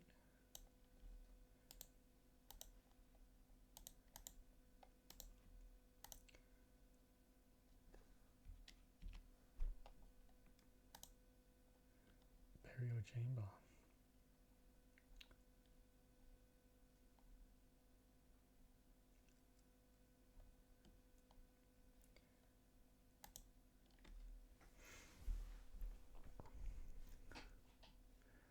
And Abraham stood up and bowed himself to the people of the land, even to the children of Heth. And he communed with them, saying, If it be your mind that I should bury my dead out of my sight, hear me, and entreat for me to Ephron, the son of Zohar, that he may give me the cave of Machpelah, which he hath, which is in the end of his field. For as much money as it is worth, he shall give it me for a possession of a burying place amongst you. And Ephron dwelt among the children of Heth. And Ephron the Hittite answered Abraham in the audience of the children of Heth, even of all that went in at the gate of his city, saying, Nay, my lord, hear me. The field give I thee, and the cave that is therein. I give it thee in the presence of the sons of my people. Give I it thee, bury thy dead. And Abraham bowed down himself before the people of the land. And he spake unto Ephron in the audience of the people of the land, saying, But if thou wilt give it, I pray thee, hear me. I will give thee money for the field. Take it of me, and I will bury my dead there. And Ephron answered Abraham, saying unto him, My lord, hearken unto me. The land is worth 400 shekels of silver. What is that betwixt me and thee? Bury therefore thy dead. And Abraham hearkened unto Ephron, and Abraham weighed to Ephron the silver, which he had named in the audience of the sons of Heth, 400 shekels of silver, current money, with the merchant. And the field of Ephron, which was in Machpelah, which was before Mamre, the field, and the cave which was therein, and all the trees that were in the field, that were in all the borders round about, were made sure. Unto Abraham, that's the first roundabout maybe. That's silly, that's a stupid joke. Unto Abraham for a possession in the presence of the children of Heth, before all that went in at the gate of his city. And after this Abraham buried Sarah, his wife, in the cave of the field of Machpelah, before Mamre. The same is Hebron in the land of Canaan. And the field and the cave that is therein were made sure unto Abraham for the possession of the burying place by the sons of Heth. Chapter 24. And Abraham was old and well stricken in age, and the Lord had blessed Abraham in all things. And Abraham said unto his eldest servant of his house, that ruled over all that he had, Put, I pray thee, thy hand under my thigh. And I will make thee swear by the Lord, the God of heaven and the God of earth, that thou shalt not take a wife unto my son of the daughters of the Canaanites, among whom I dwell.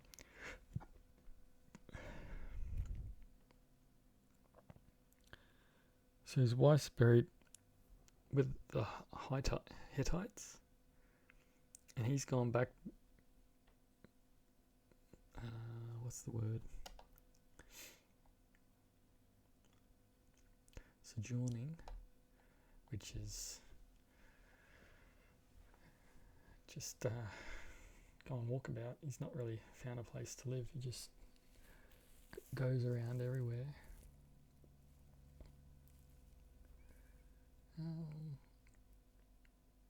So, daughters of the Canaanites, among whom I dwell, but thou shalt go unto my country, and to my kindred, and take a wife unto my son Isaac. And the servant said unto him, Peradventure the woman will not be willing to follow me unto this land. Must I needs bring thy son again unto the land from whence thou camest? And Abraham said unto him, it's a bit hard to read. Squeeze it out a bit. No. Can I move it that way? Oh, that's awful. That's terrible. That's a bit better.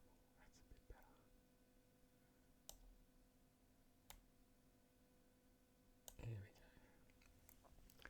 go. And Abraham said unto him, Beware thou that thou bring not my son thither again. The Lord God of heaven, which took me from my father's house, and from the land of my kindred, and which spake unto me, and that sware unto me, saying, Unto thy seed will I give this land. He shall send his angel before thee, and thou shalt take a wife unto my son from thence. His angel before thee. And if the woman will not be willing to follow thee, then thou shalt be clear from this my oath. Only bring not my son thither again. And the servant put his hand under the thigh of Abraham, his master, and sware to him concerning that matter. And the servant took 10 camels of the camels of his master, and departed, for all the goods of his master were in his hand. And he arose and went to Mesopotamia unto the city of Nahor. For all the goods of his master were in his hand. Okay, so he was allowed to take some camels. That's basically saying he could use his master's Ferraris, drive across the land to this other place where his brother is. City of Nahor. And he made his camels to kneel down without the city by a well of water at the time of the evening, even the time that women go out to draw water. And he said, O Lord God of my master Abraham, I pray thee, send me good speed this day, and shew kindness unto my master Abraham. Behold, I stand here by the well of water, and the daughters of the men of the city come out to draw water. And let it come to pass that the damsel to whom I shall say, Let down thy pitcher, I pray thee, that I may drink. And she shall say, Drink, and I will give thy camels drink also. Let the same be she that thou hast appointed for thy servant Isaac, and thereby shall I know that thou hast shewed kindness unto my master. So again, this is not God saying this this is the servant saying, hey, if I do this and it happens, then I'm blaming on a new God. And it came to pass before, because he hasn't even met the angel yet. The angel hasn't told him anything.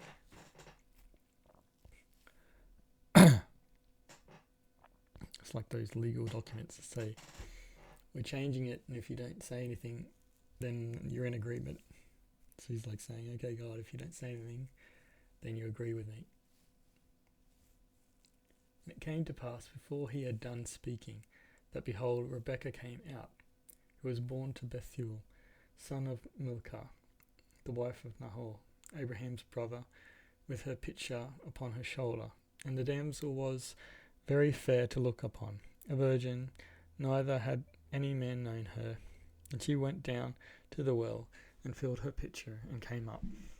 And the servant ran to meet her, and said, Let me, I pray thee, drink a little water of thy pitcher. And she said, Drink, my lord. And she hastened, and let down the pitcher upon her hand, and gave him drink. And when she had done giving him drink, she said, I will draw water for thy camels also, until they have done drinking. And she hasted,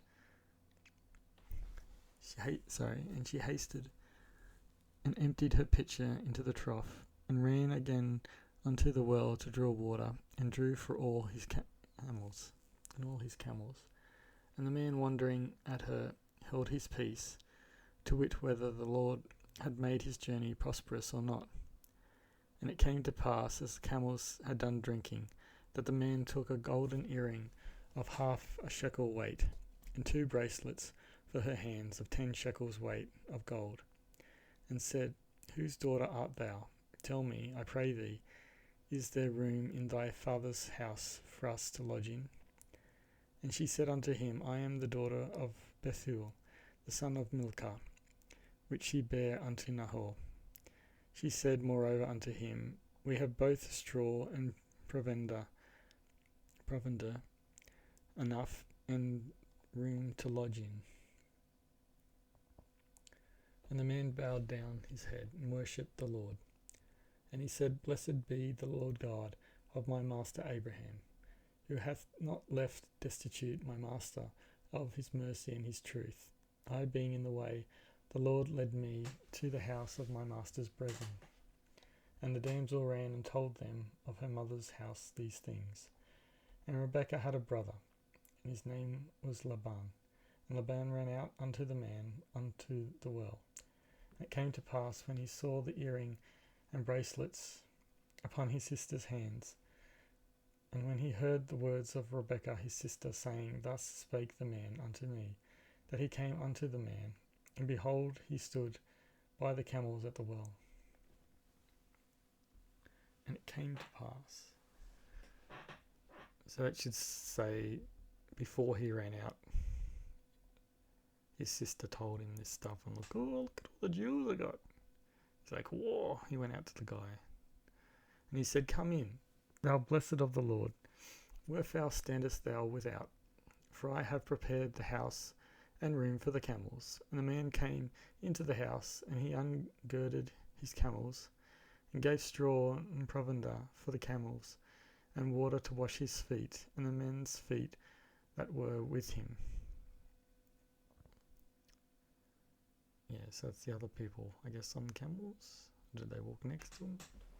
Don't know. And there was set meat before him to eat, but he said, I will not eat until I have told mine errand.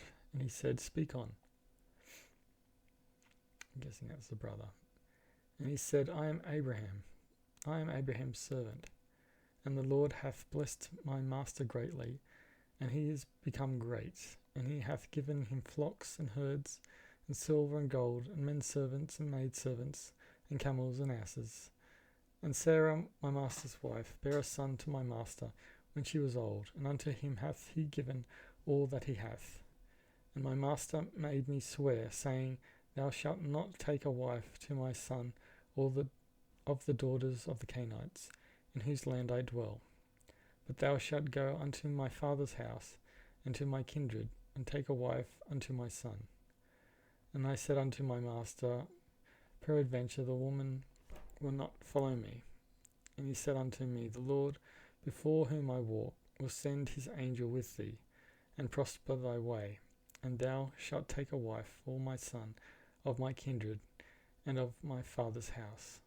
Then shalt thou be clear from this my oath, when that thou comest to my kindred. And if they give not thee one, thou shalt be clear from my oath. And I came this day unto the well, and said, O Lord God of my master Abraham, if not now, if now thou do prosper my way which I go, behold, I stand by the well of water.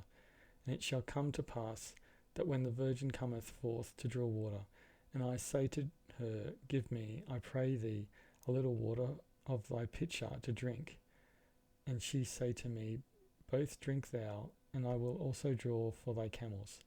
Let the same be the woman whom the Lord hath appointed out for my master's son. So again he said about the angel, but the angel doesn't have a physical form, I guess, in this story. It's just luck, the angel of luck. Don't know. There's no name. Before I had done speaking in mine heart, behold, Rebekah came forth with her pitcher on her shoulder. And she went down unto the well and drew water. And I said unto her, let me drink, I pray thee. And she made haste, and let down her pitcher from her shoulder, and said, drink, and I will give thy camels drink also. So I drank, and she made the camels drink also. And I asked her, and said, whose daughter art thou? And she said, the daughter of Bethuel, Nahor's son,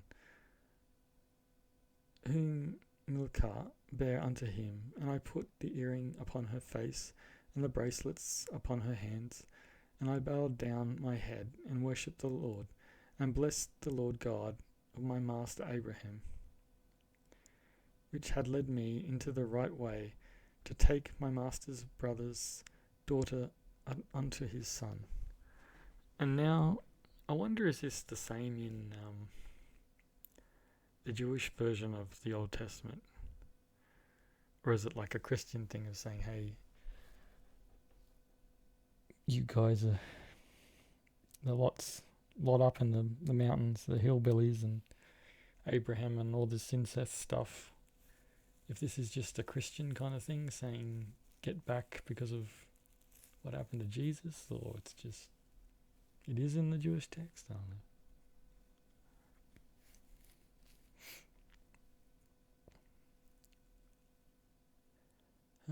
Anyway, and I bowed down my head and worshipped the Lord, and blessed the Lord God of my master Abraham, which had led me in the right way to take my master's brother's daughter unto his son.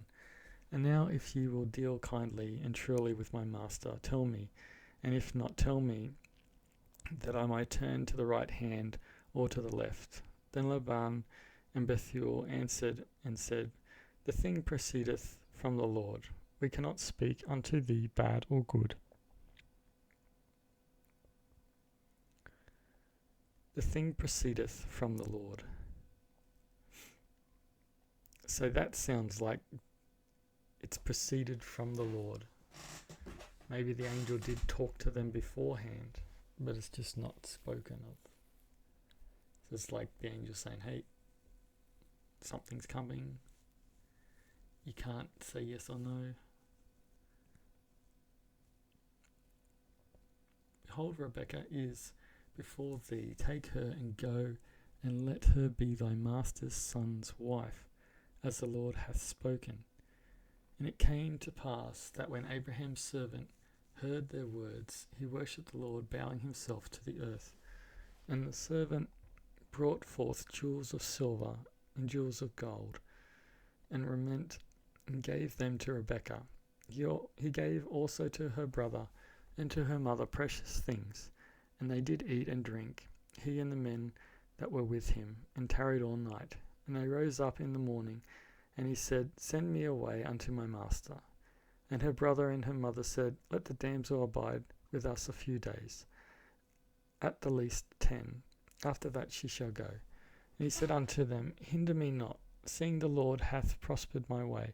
Send me away that I may go to my master. And they said, we will call the damsel and inquire at her mouth.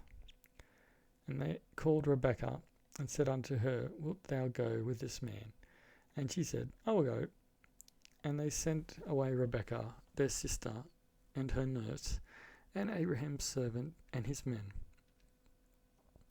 And they blessed Rebekah, and said unto her, Thou art our sister, be thou the mother of thousands of millions, and let thy seed possess the gate of those which hate them. And let thy seed possess the gate of those which hate them. Possess the gate. I don't know what that means. And Rebekah arose, and her damsels, and they rode upon the camels, and followed the man, and the servant took Rebekah, and went his way. And Isaac came from the way of the well Lahairoi, for he dwelt in the south country. And Isaac went out to meditate in the field at the eventide. And he lifted up his eyes and saw, and behold, the camels were coming. And Rebekah lifted up her eyes, and when she saw Isaac, she lighted off the camel. For she had said unto the servant, What man is this that walketh in the field to meet us? And the servant had said, It is my master. Therefore she took a veil and covered herself. And the servant told Isaac all things that he had done. So Isaac's the master, Abraham's the lord of this servant. I guess it's like the master of the house, the little boy of the house. The servant told Isaac all things that he had done. And Isaac brought her into his mother Sarah's tent, and took Rebekah, and she became his wife. And he loved her, and Isaac was comforted after his mother's death. It's the end of tonight's reading of the King James Bible. Next time it'll be the Quran again. Night night. Hey, back to the Quran. Last time we ended with those who, when a calamity afflicts them, say to Allah, we belong, and to him we will return. So it's the Isra bit. It's life. Stuff happens. You can't solve everything. Just try your best. Be good. So next page. Upon these are blessings and mercy from their Lord. These are the guided ones. Safa and Marwa are among the rights of Allah. Whoever makes the pilgrimage to the house or performs the Umrah commits no error by circulating between them. Whoever volunteers good, Allah is appreciative and cognizant. Those who suppress the proofs and the guidance we have revealed, after we have clarified them to humanity in the scripture, those Allah curses them, and the curses curse them. Except those who repent and reform and proclaim, those I will accept their repentance. I am the acceptor of repentance, the merciful. But as for those who reject faith and die rejecting, those upon them is the curse of Allah, and of the angels, and of all humanity. They will remain under it forever, and the torment will not be lightened for them, and they will not be reprieved. Your God is one God. There is no God but He, the benevolent, the compassionate. Say that again. The benevolent, the compassionate God. So how can He be evil? How can He smite if He is benevolent and compassionate? In the creation of the heavens and the earth, in the alternation of light, night and day, in the ships that sail the oceans for the benefit of mankind, in the water that Allah sends down from the sky and revives the earth with it after it had died, and scatters in it all kinds of creatures, in the changing of the winds and the clouds disposed between the sky and the earth, are signs for people who understand. Yet among the people are those who take other than Allah as equals to him. They love them as the love of Allah. But those who believe have greater love for Allah. If only the wrongdoers would realize, when they see the torment, that all power is Allah's, and that Allah is severe in punishment. So, that's a contradiction. He's compassionate in his punishment.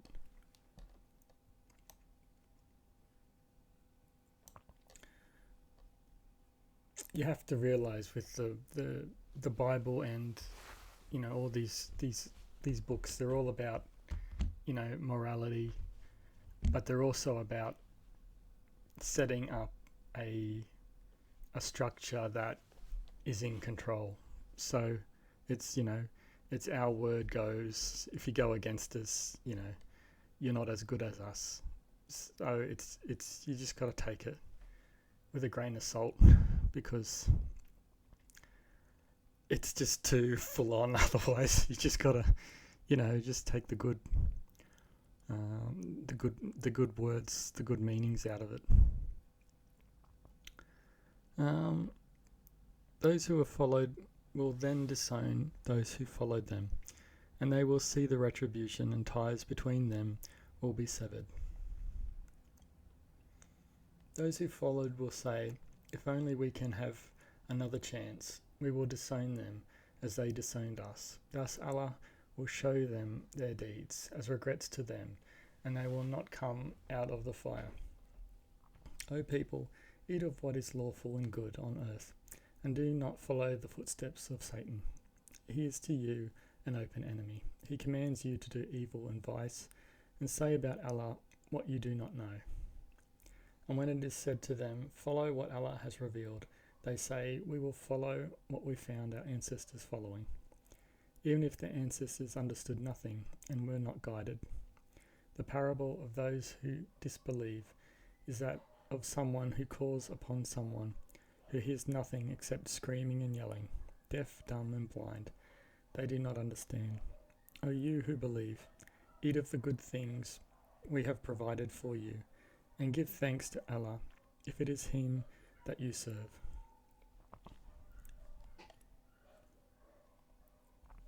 For He has forbidden you carrion, and blood, and the flesh of swine, and what was dedicated to other than Allah. But if anyone is compelled without desiring or exceeding, he commits no sin. Allah is forgiving, the merciful. So I guess that's the bit about the pig, maybe. They don't eat pork.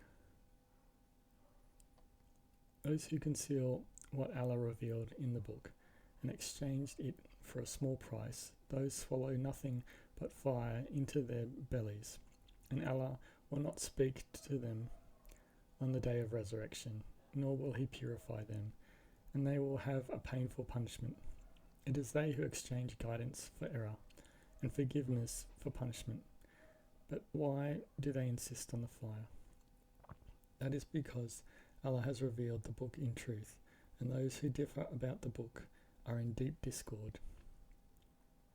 Righteousness does not consist of turning your face towards the east and the west, but righteousness is he who believes in Allah and the last day, and the angels and the scripture, and the prophets, who gives money, though dear to near relatives and orphans, and the needy and the homeless and the beggars, and for the freeing of slaves, those who perform the prayers, and pay the obligatory charity, and fulfill their promise when they promise, and patiently preserve in the face of persecution, hardship, and in the time of conflict. These are the sincere, these are the pious. O you who believe, retaliation for the murdered is ordained upon you. Retaliation for the murdered is ordained upon you. The free for the free, the slave for the slave, the female for the female. But if he is forgiven by his kin, then grant any reasonable demand, and pay with good will. This is a concession from your Lord, and a mercy. But whoever commits aggression after that, a painful torment awaits him. A Painful torment.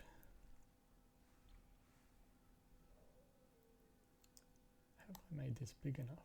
I haven't. I can make this a little bit bigger. It'll be easier to read. Sorry about that.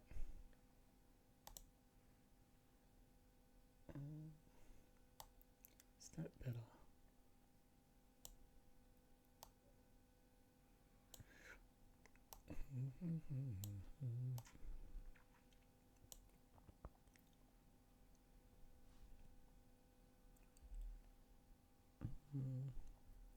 I just want to read that bit about the pork again. Where was it?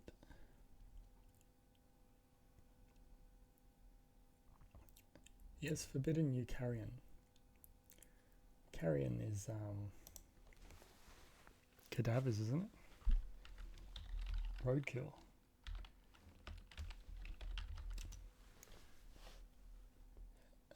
Dead and decaying flesh. The dead and putrefying body or flesh of an animal.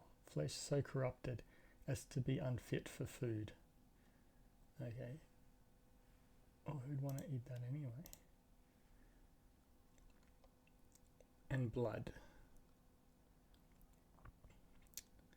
Chinese eat the blood cakes, so I guess that would be against it.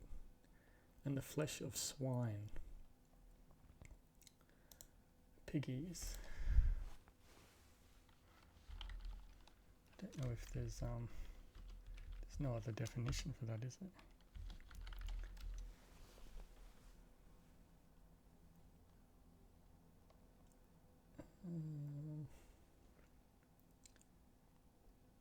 Contemptible, disgusting people. It's probably not that. Just hogs. A kind of oat, sometimes grown for swine. So the swine eat swine. A species of cress. Genus Cerbea. What is that? We're going down the rabbit hole. Hold on to your hats. Swines is a plant.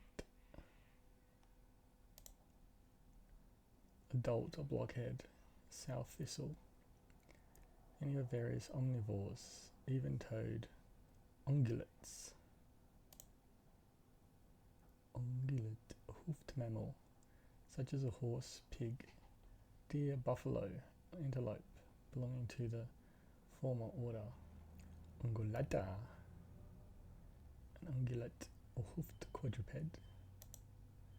Can we get pretty pictures? Help define. What? Ungulates. Whales are ungulates? Theopoda. Camels are ungulates. Giraffes. Mumus. Piggies.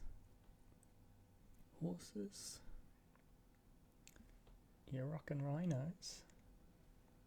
What? Goats? Are goats ungulates too? Well, I'll be do it. Here we go.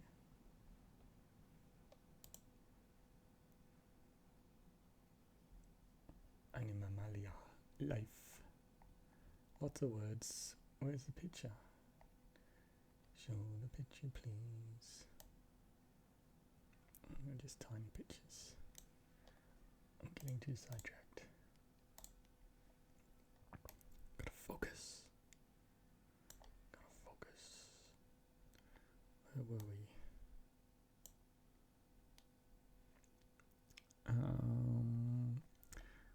We're up to the bit where they're saying if you do bad and you ask forgiveness, but then you do bad again, a painful torment awaits you. There is life for you in retaliation, O people of understanding, so that you may refrain. It is decreed for you when death approaches one of you and he leaves wealth, to make a testament in favour of the parents and the relatives fairly and correctly, a duty upon the righteous. But whoever changes it after he has heard it, the guilt is upon those who change it. Allah is all hearing, all knowing. Oh, so Does that mean in Islam when the kids can't contest the will? It's like respecting the dead's wishes, which is, it's good. As long as they haven't gone senile. Should, when they betroth millions of dollars to a cat or something, it's like, what happens after the cat dies? Should someone suspect bias or injustice on the part of a testator, and then reconciles between them, he commits no sin. Allah is forgiving and merciful. O you who believe, fasting is prescribed for you, as it was prescribed for those before you, that you may become righteous. I did a 3-day fast the other week. Dropped a few kilos. It's good. Had the vitamin tablets. Had the, what do you call it? Electrolyte drinks. But you got to watch out. Some of the electrolyte drinks have glucose. Minute amounts of glucose in it, and it kicks the thing off again. Kind of takes you out of the fast, which is, doing it for 3-day fast, and it stops you for 2 hours or something. It's not a good feeling having to. I didn't go longer. I just went 3, and that was it. Anyway, back to this. For a specified number of days, but whoever among you is sick or on a journey, then a number of other days. For those who are able, a ransom of feeding a needy person. But whoever volunteers goodness, it is better for him. But to fast is best for you, if you only knew. They say after 48 hours, I think, you're supposed to start having those kind of holy visions and clarity and like thinking clearer, and it didn't happen for me, so I don't know. Maybe I don't know. I was still foggy and hungry just the whole way through it. Ramadan is the month in which the Quran was revealed, guidance for humanity and clear portents of guidance, and the criterion. Whoever of you witnesses the month shall fast it, but whoever is sick or on a journey, then a number of other days. Allah desires ease for you and does not desire hardship for you, that you may complete the number and celebrate Allah for having guided you, so that you may be thankful. And when my servants ask you about me, I am near. I answer the call of the caller when he calls on me. So let them answer me. So let them answer me. Capital Me. Wow.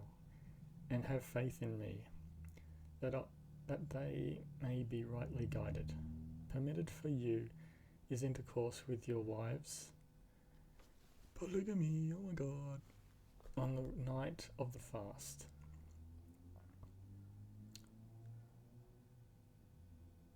They are a garment for you, and you are a garment for them. I guess when you unwrap yourselves in each other, like a hug. Sexy hug. Allah knows that you used to betray yourselves, but He turned to you and pardoned you. So approach them now, and seek what Allah has ordained for you, and eat and drink until the white streak of dawn can be distinguished from the black streak. Then complete the fast until nightfall. But do not approach them while you are in retreat at the mosques. These are the limits of Allah, so do not come near them. Allah thus clarifies His revelations to the people, that they may attain piety. And do not consume one another's wealth by unjust means, nor offer it as bribes to the officials in order to consume part of other people's wealth illicitly, while you know.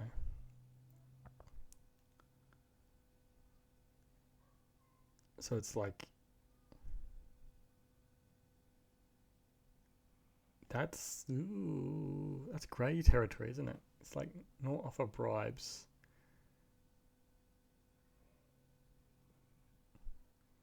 So is there chances when you unwillingly are bribing when you don't even know you're bribing? So it's covering you for that maybe.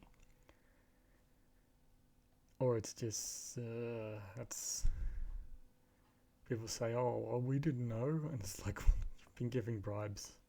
Come on.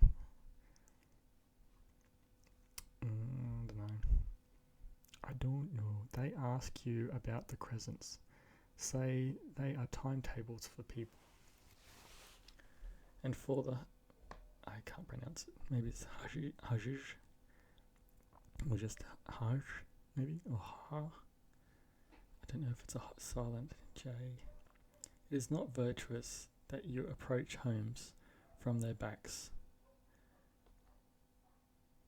But virtue is to be pious. That's what I grew up with my dad and uncles and stuff. Grandpas and that. When you go to a house of someone you know, you wouldn't go through the front door, you go through the back door in Australia. So you'd just rock up in their backyard. It's like, hey, and they might be out the back in the porch or veranda, and they just say, yeah, hey. But anyway, it is not virtuous that you approach homes from their backs, but virtue is to be pious. So approach homes from their doors, and observe Allah, that you may succeed. And fight in the cause of Allah those who fight you, but do not commit aggression. Allah does not love the aggressors. And kill them wherever you overtake them. What? Wherever you overtake them, and expel them from where they had expelled you. Is this the oppressor still?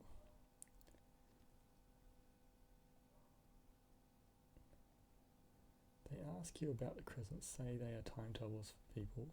It's not virtuous that you approach homes. So approach homes by their doors. Observe Allah. Fight in the cause of Allah those who fight you. So that's basically saying defend yourself when you're getting attacked, but do not commit aggression. Yeah, it's only attack when you're being attacked. Don't be in the aggressive attacks first. Allah does not love the attackers, the aggressors. And kill them wherever you overtake them. Wow. And expel them from where they had expelled you. That's good. The killing bit's a bit, how do you know? Because you hear those, the biggest examples of World War II with the whole, how do you approach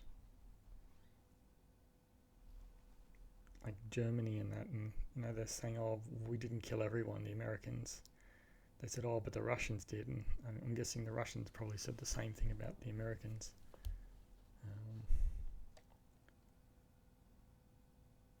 But then, like the Pacific War, and it's like, well, the millions died from the US and the Japanese, but it's like, well, Japanese killed millions too. But do not fight them at the sacred mosque.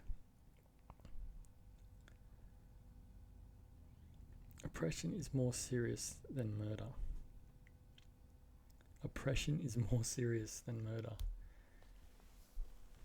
It's like a cornerstone of society, though. You oppress.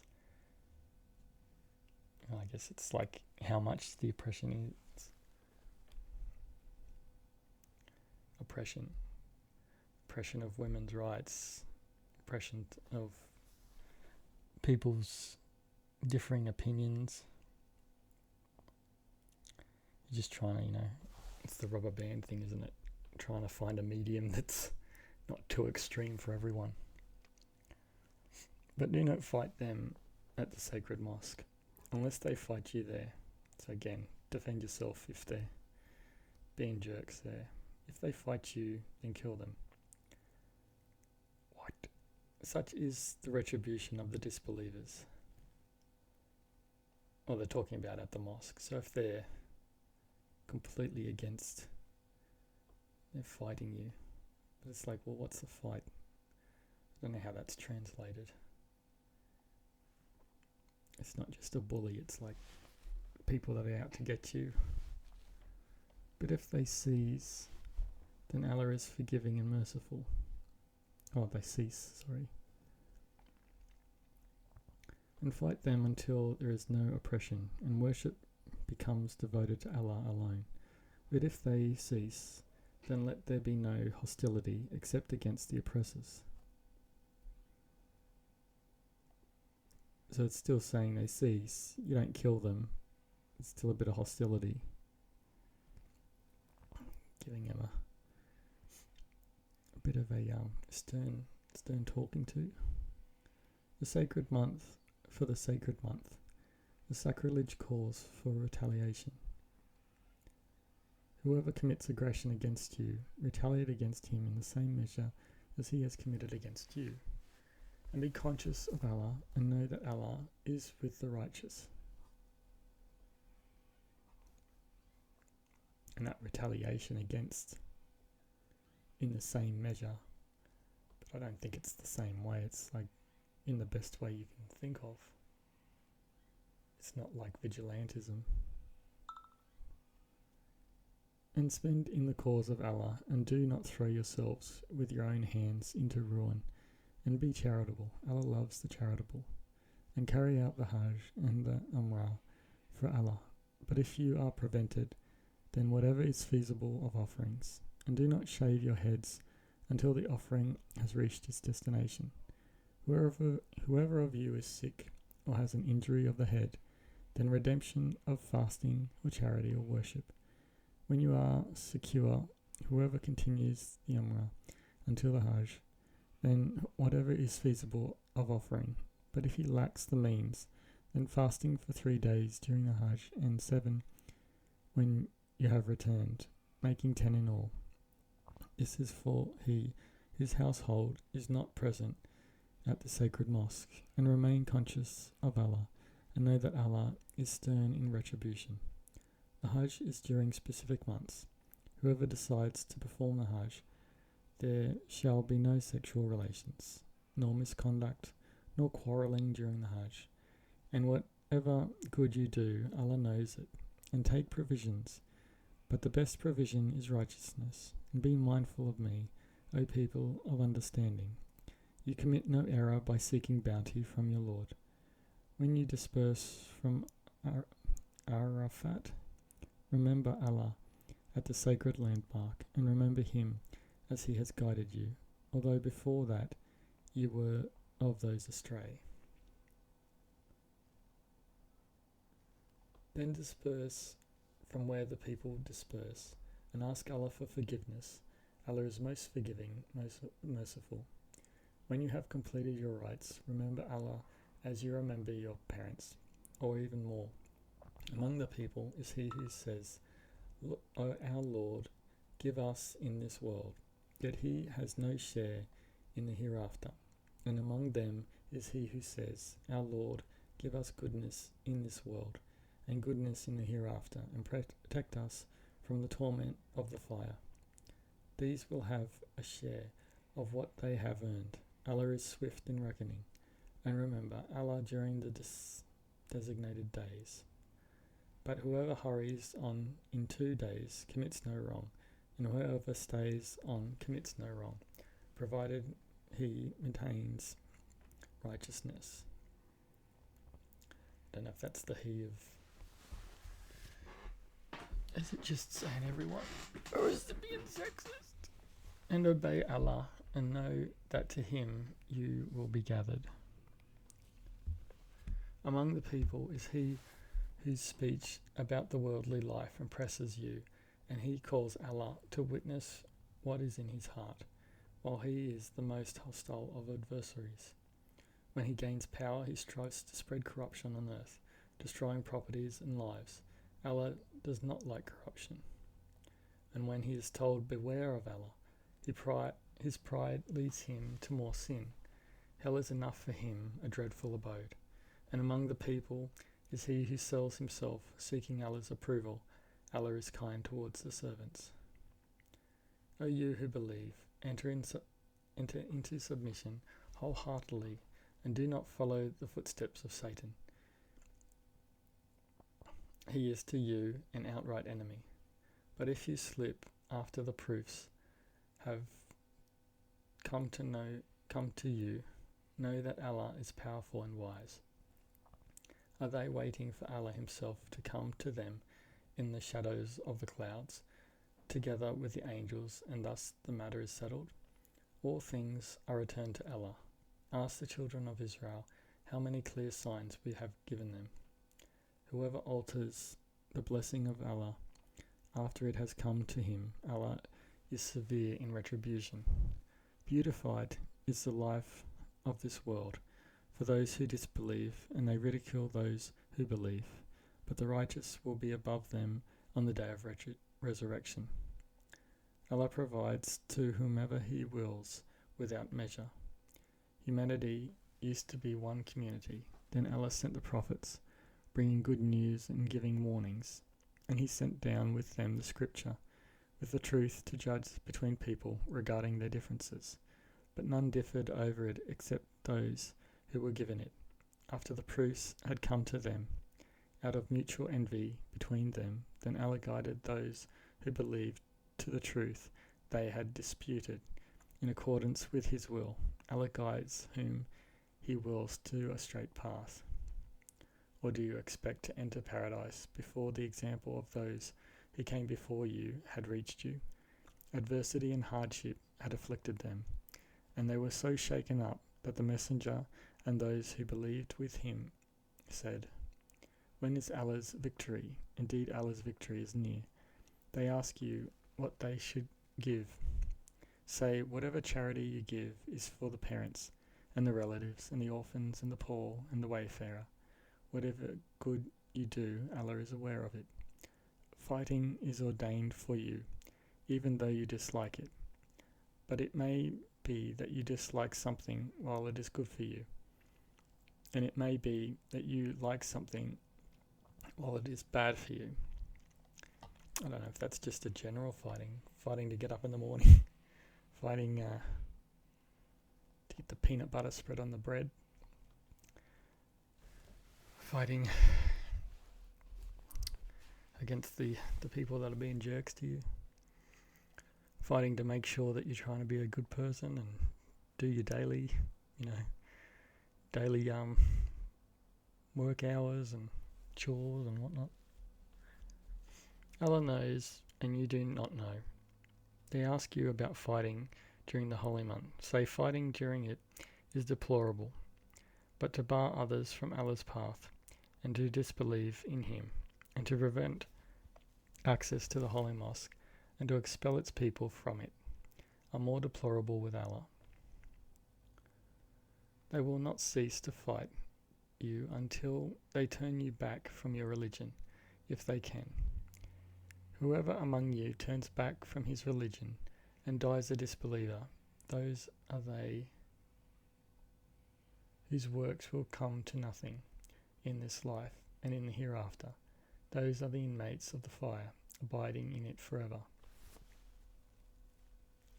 Those who believed and those who migrated and fought for the sake of Allah, those look forward to Allah's mercy. Allah is forgiving and merciful. Just that thought of from your religion. So it's not stating Islam, it's stating, whichever one you grew up with. Which you can read it that way, and it's like, well, if you are Hindu, you can keep your Hindu religion. It could be misinterpreted, I guess.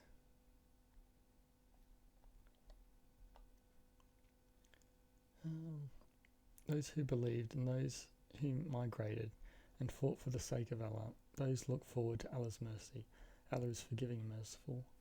They ask you about intoxicants and gambling. Say, there is gross sin in them, and some benefits for people, but their sinfulness outweighs the benefit, and they ask you about what they should give, say the surplus. Thus, Allah explains the revelations to you so that you may think about this world and the next, and they ask you about orphans. Say, improvement for them is best. And if you intermix with them, then they are your brethren. So there isn't a caste system in Islam, I guess. There isn't ranking and all that nonsense, which is good. Allah knows the dishonest from the honest. Had Allah willed, He could have overburdened you. Allah is mighty and wise. Do not marry adulteresses, unless they have believed.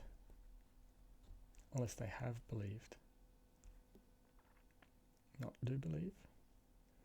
A believing maid is better than an adulteress, even if you like her. And do not marry adulterers. Idolaters.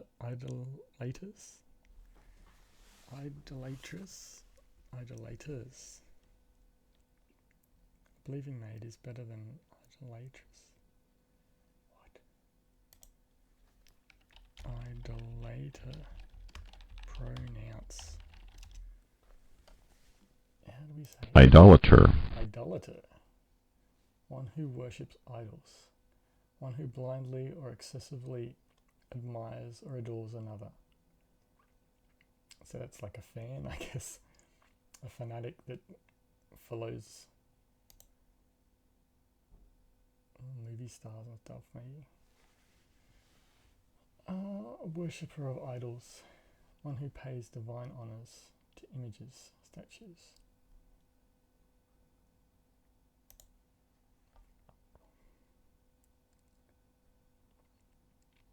Okay. A believing servant is better than an idolater, even if you like him. These call to the fire, but Allah calls to the garden and to forgiveness by His leave. He makes clear His communications to the people that they may be mindful. And they ask you about menstruation.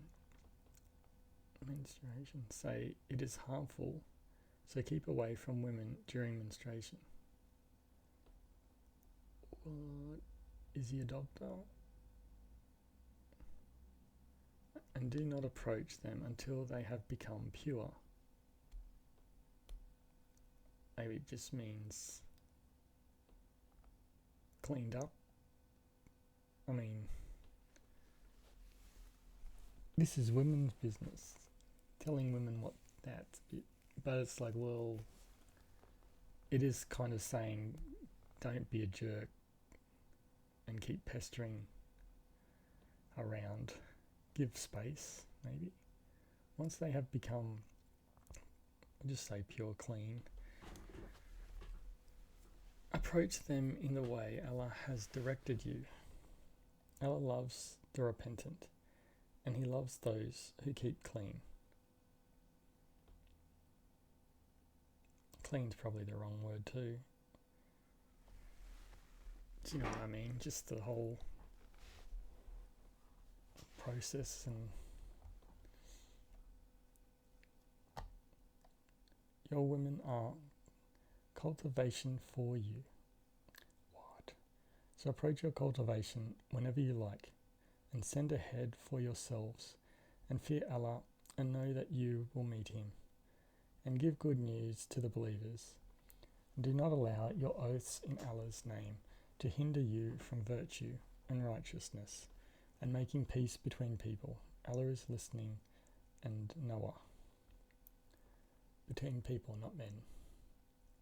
That's what it says.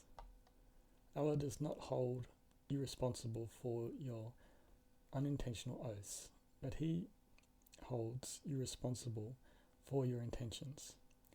Allah is forgiving and forbearing.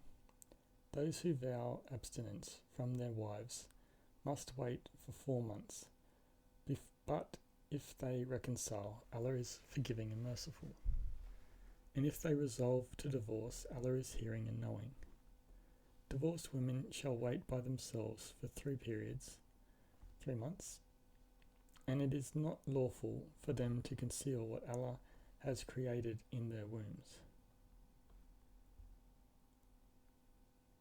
If they believe in Allah and the last day, meanwhile, their husbands have the better right to take them back if they desire reconciliation. And women have rights similar to their obligations, according to what is fair, but men have a degree over them. Allah is mighty and wise. What?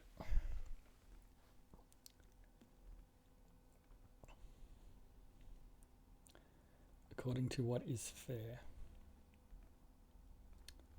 And then it's like, oy, oy, oy. Divorce is allowed twice. It seems like it's plucked out of the air. Then either honourable retention or setting free kindly. It is not lawful for you to take back anything you have given them, unless they fear that they cannot maintain Allah's limits. If you fear that they cannot maintain Allah's limits, then there is no blame on them if she sacrifices something for her release. These are Allah's limits, so do not transgress them. Those who transgress Allah's limits are the unjust. If he divorces her, she shall not be lawful for him again until she has married another husband. If the latter divorces her, then there is no blame on them for reuniting, provided they think they can maintain Allah's limits. These are Allah's limits. He makes them clear to people who know. When you divorce women and they have reached their term, either retain them amicably or release them amicably, but do not retain them to hurt them and commit aggression. Whoever does that has wronged himself, and do not take Allah's revelations for a joke. And remember Allah's favour to you, and that He revealed to you the scripture and wisdom to teach you, and fear Allah, and know that Allah is aware of everything.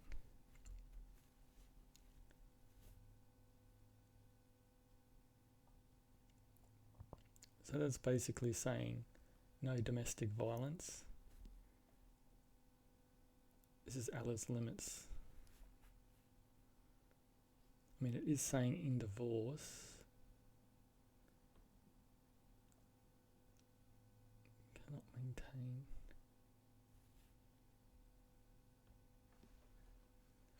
Probably says after. When you divorce women and they have reached their term, do not prevent them from marrying their husbands, provided they agree on fair terms. Thereby is advised whoever among you believes in Allah and the last day, that is better and more decent for you. Allah knows, and you do not know. Mothers may nurse their infants for 2 whole years, for those who desire to complete the nursing period. It is the duty of the father to provide for them and clothe them in a proper manner. No soul shall be burdened beyond its capacity. No mother shall be harmed on account of her child. So don't blame the mother for the child being crying and stuff. And no father shall be harmed on account of his child. The same duty rests upon the heir. If the couple desire weaning by mutual consent and consultation, they commit no error by doing so. You commit no error by hiring nursing mothers, as long as you pay them fairly, and be wary of Allah, and know that Allah is seeing of what you do. Wow. That seems a bit random in this place, but I guess it's like a stream of thoughts kind of thing. As for those among you who die and leave widows behind, Their widows shall wait by themselves for 4 months and 10 days. When they have reached their term, there is no blame on you regarding what they might honourably do with themselves. Allah is fully acquainted with what you do. You commit no error by announcing your engagement to women, or by keeping it to yourselves. Allah knows that you will be thinking about them, but do not meet them secretly, unless you have something proper to say, and do not confirm the marriage tie until the writing is fulfilled. And know that Allah knows what is in your souls, so beware of Him. And know that Allah is forgiving and forbearing.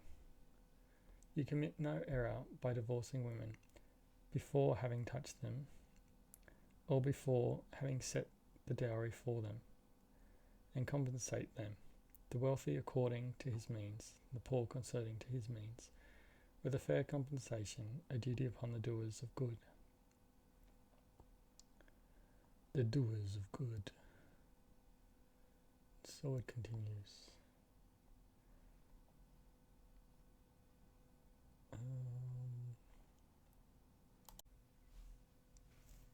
I think I'll leave that there tonight. Keeps going on about divorces, so we'll pick that up next time. Nighty night. On to the Canterbury Tales. Last time we finished the wife of Bath. We'll go on to the parson.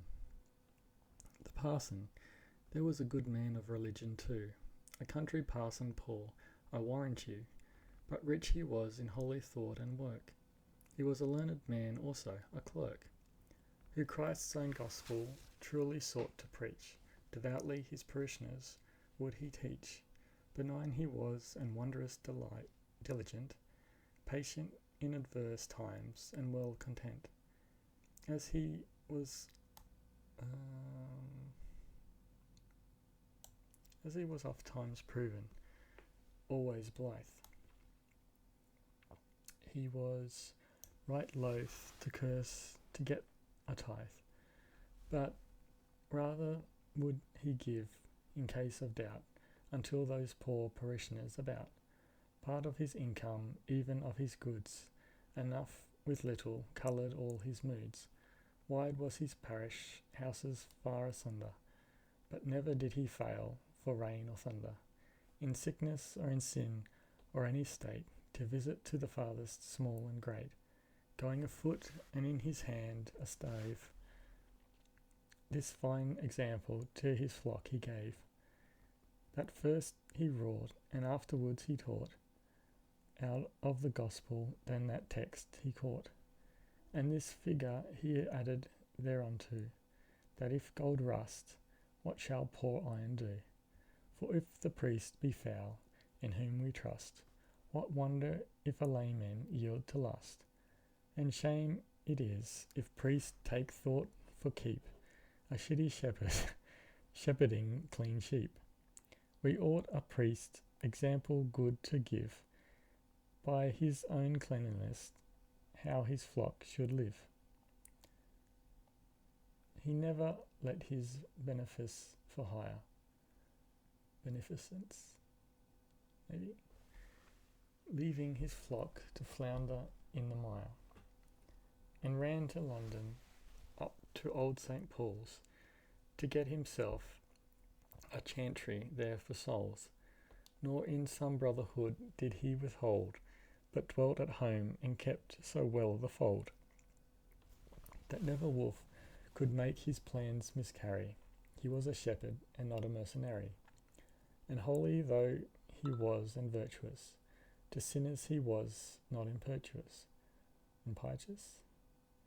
nor haughty in his speech, nor too divine, but in all teaching prudent and benign, to lead folk into heaven but by stress, of good example was his busyness.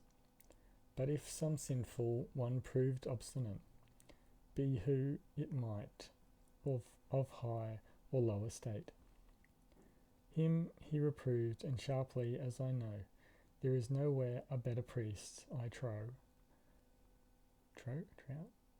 He had no thirst for pomp or reverence, nor made himself a special spiced conscience. But Christ's own law and his apostles 12 he taught, but first he followed it himself. Roll of the tongue. Next, the ploughman. With him there was a ploughman, was his brother. With him there was a ploughman, was his brother, that many a load of dung and many another had scattered for a good true toiler, he, living in peace and perfect charity. He loved God most, and that with his whole heart, at all times though he played or plied his art. And next his neighbour, even as himself, he'd thresh and dig, with never thought of pelf. For Christ's own sake, for every poor wight, all without pay, if it lay in his might. He paid his taxes fully fairly well, both by his own toil and by stuff he'd sell. In a tabard he rode upon a mare. There were also a reeve and miller there, a summoner, manciple, and pardoner, and these beside myself made all there were. What's that word? Pelf. What's a pelf mean? Let's have a look. Pelf, wealth or riches, especially when dishonestly acquired. Money, riches, gain, generally conveying the idea of someone ill-gotten or worthless. It has no plural. I've never thought of pelf. Not stealing the money or whatever. And the miller. The miller was a stout churl, be it known, hardy and big of brawn and big of bone, which was well proved, for when he went on land, at wrestling never failed he of the ram. He was a chunky fellow, broad of build, he'd heave a door from hinges if he willed, or break it through by running with his head. His beard as any sow fox was red, and broad it was as if it were a spade. Upon the coping of his nose he had a wart, and thereon stood a tuft of hairs, red as the bristles in any old sow's ears. His nostrils, they were black and very wide. A sword and buckler bore he by his side. I think a buckler is like those tiny little shields. His mouth was like a furnace door for size. He was a jester and could poetize, but mostly all of sin and ribaldries. He could steal corn and full thrice charge his fees, and yet he had a thumb of gold, begad, a white coat and blue hood he wore, this lad. A bagpipe he could blow well, be it known, and with that same he brought us out of town. Manciple, the manciple. There was a manciple from an inn of court, to whom all buyers might quite well resort, to learn the art of buying food and drink, for whether he paid cash or not, I think, that he so knew the markets when to buy, he never found himself left high and dry. Now is not of God a full fair grace, that such a vulgar man has wit to pace. The wisdom of a crowd of learned men, of masters had he more than thrice times 10, who were in law expert and curious, whereof there were a dozen in that house, fit to be stewards of both rent and land, of any lord in England who would stand upon his own and live upon his own and live in manner good, in honour debtless, save his head were wood, or live as frugally as he might desire. These men were able to help these men were able to have helped a shire, in any case that ever might befall, and yet this manciple outguessed them all.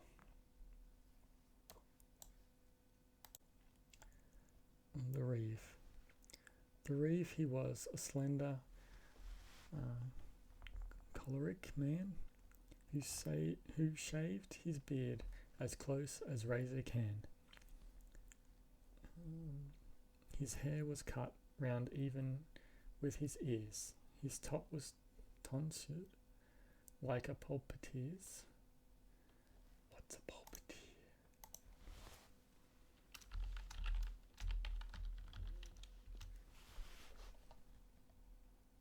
One who speaks in a pulpit, a preacher.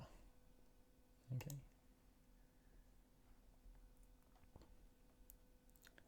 Long were his legs, and they were very lean, and like a staff with no calf to be seen. Well could he manage granary and bin, and no auditor could ever on him win. He could foretell by drought and by the rain the yielding of his seed and of his grain. His lord's sheep and his oxen and his dairy, his swine and horses, all his stores, his poultry, were wholly in the steward's managing, and by agreement he'd make reckoning. Since his young lord of age was 20 years, yet no man ever found him in arrears. There was no agent, hind or herd, who'd cheat, but he knew well his cunning and deceit. They were afraid of him as of the death. His cottage was a good one on the heath.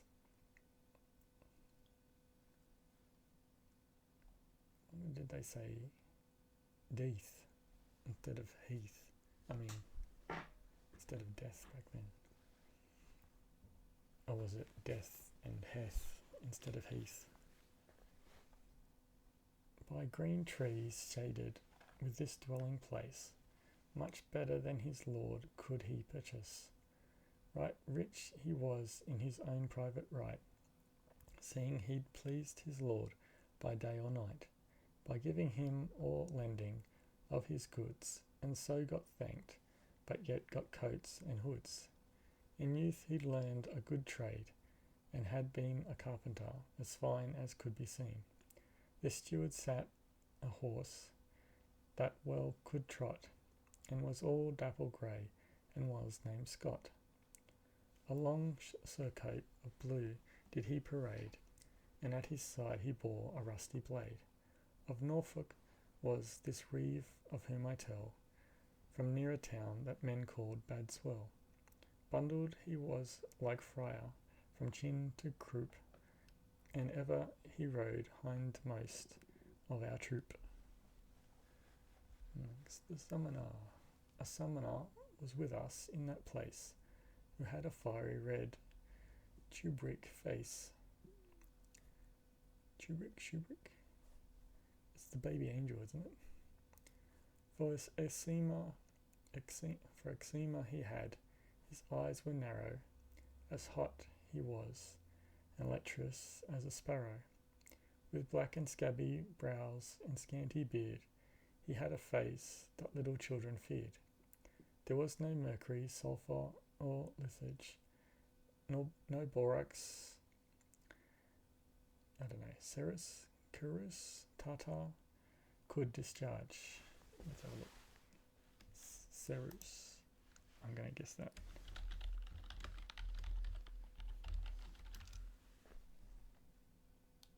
Ceruse, hey. A white lead pigment, sometimes used in cosmetics.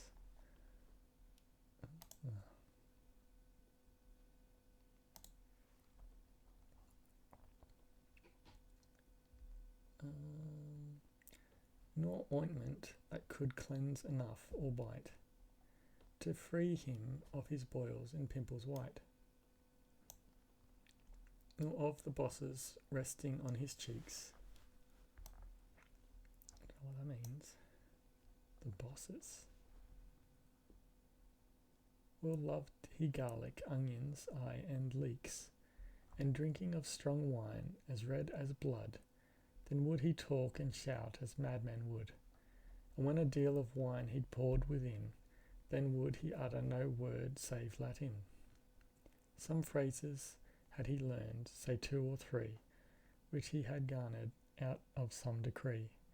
No wonder, for he'd heard it all the day, and all he knew right well that even a jay can call out "what?" as well as can the Pope. But when for aught else into him you'd grope, pardon me, 'twas found he'd spent his whole philosophy just quaestio quid juris, would he cry. He was a noble rascal and a kind. A better comrade 'twould be hard to find. Why, he would suffer for quart of wine, some good fellow to have his concubine. What? What's that word? What's this mean? Questo. I don't know Latin. Latin to English.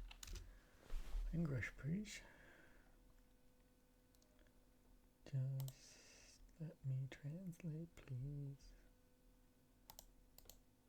Can you translate this? Can you do it? Question what is right.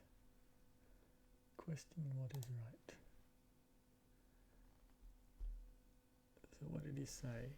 Which he had garnered out of some decree. No wonder, for he'd heard it all that day. And all you know right, well that even a jay can call out what, as well as call the Pope. But when for aught else into him you'd grope, 'twas found he'd spent his whole philosophy just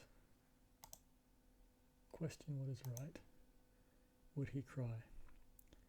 He was a noble rascal and a kind, but a comrade 'twould be hard to find.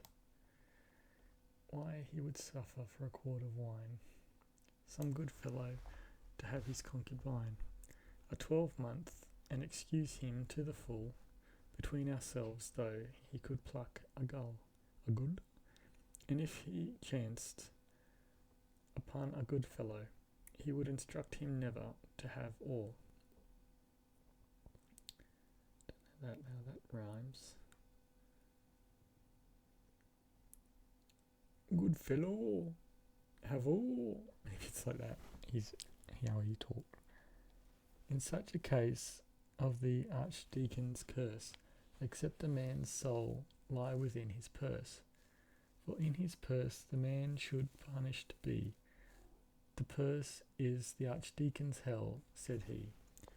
But when I know he lied in what he said, a curse ought every guilty man to dread. For curse can kill as absolution save, and were significant to the grave. In his own power had he, and at ease, the boys and girls of all the diocese, and knew their secrets, and by counsel led. A garland had he set upon his head. A garland. Is that kind of ring thing?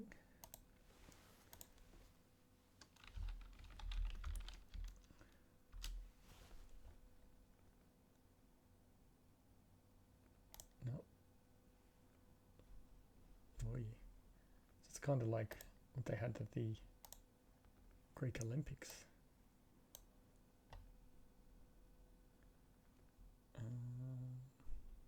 Where were we?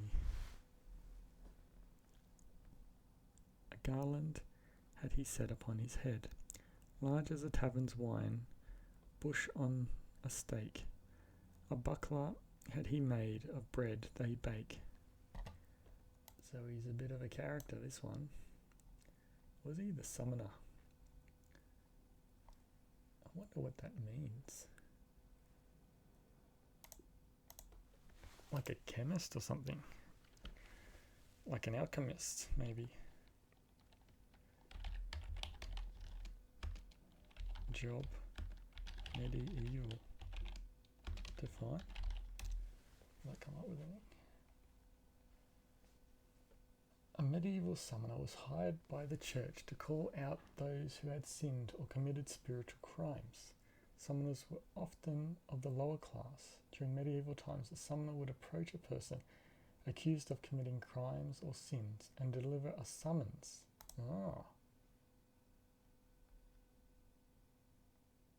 To appear before the ecclesiastical court. People accused of committing crimes often faced accusations of witchcraft, adultery, or neglecting the rules set forth by the church. Well, there you go. The pardoner. The pardoner, with him there rode a gentle pardoner of Roncesvalles, his friend and his compeer. Straight from the court of Rome had journeyed he. Loudly he sang, "Come hither, love, to me." The summoner joining with a burden round was never horn of half so great a sound. This pardoner had hair as yellow as wax, but lank it hung, as does a strike of flax. In wisps hung down such locks as he'd on head, and with them he his shoulders overspread. But thin they dropped, and stringy one by one. But as to hood, for sport of it he'd none, though it was packed in wallet all the while. It seemed to him he went in latest style, dishevelled save for cap, his head all bare, as shiny eyes he had as has a hare. He had a fine Veronica sewed to cap. His wallet lay before him in his lap, stuffed full of pardons, brought from Rome all hot. A voice he had that bleated like a goat. Did they say goat differently? Hoat. Oh, it's hoat here. It's a goat. It's hot, and that's a got. That's a got out there. It's a bit weird pronunciation. No beard had he, nor ever should he have, for smooth his face, as he'd just had a shave. I think he was a gelding or a mare, but in his craft from Berwick unto where was no such pardoner in any place, for in his bag he had a pillowcase, the which he said was our true lady's veil. He said he had a piece of the very sail. Just a side note, like today, there's things called pillow lava. I never knew lava could be pillows.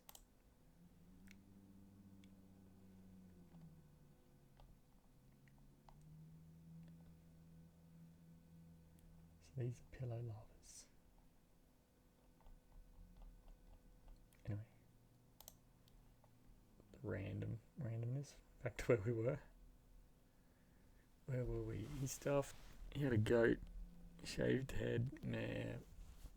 His craft from Berwick unto where was no such pardoner in any place, for in his bag he had a pillowcase, the which he said was our true lady's veil. He said he had a piece of the very sail that good St. Peter had what time he went upon the sea till Jesus changed his bent.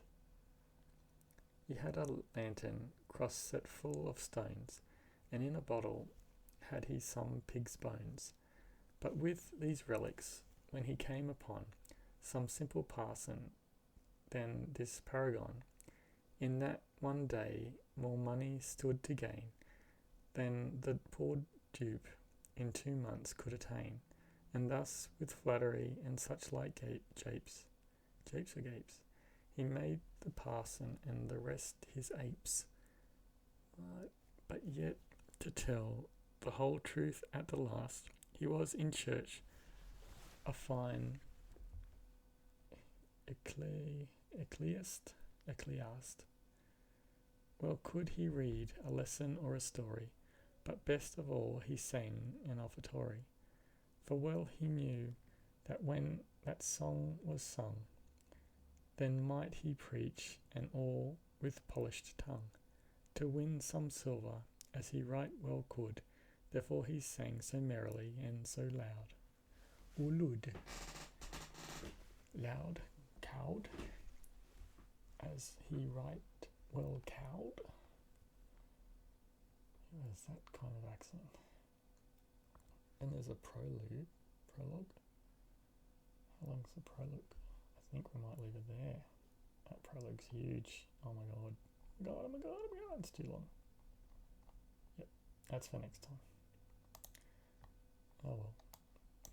Good night, bye. Sherlock Holmes, A Study in Scarlet. Last time we had Dr. Watson at the window saying to Sherlock about a guy in the street, and Sherlock said that he was a certain guy, a Royal Marine and all that. Surely enough, he came up the stairs, gave Sherlock a message, and then dutifully left. Before he left, he said, Dr. Watson asked him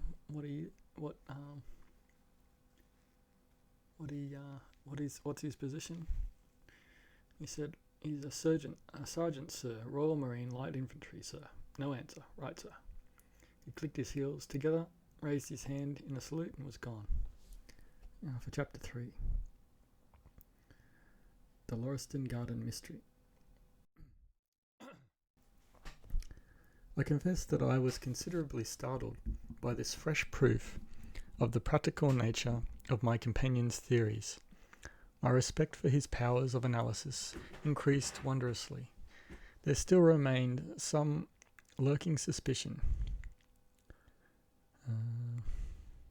in my mind, however, that the whole thing was a prearranged episode, intended to dazzle me, though what earthly object he could have in taking me in was past my comprehension. When I looked at him, he had finished reading the note, and his eyes had assumed the vacant, lackluster expression which showed mental abstraction. How in the world did you deduce that? I asked. Deduce what? He said pertinently. Why, that he was a retired sergeant of Marines. I have no time for trifles, he answered brusquely. Then with a smile, excuse my rudeness. You broke the thread of my thoughts, but perhaps it is as well. So you actually were not able to see that man was a sergeant of Marines? No, indeed.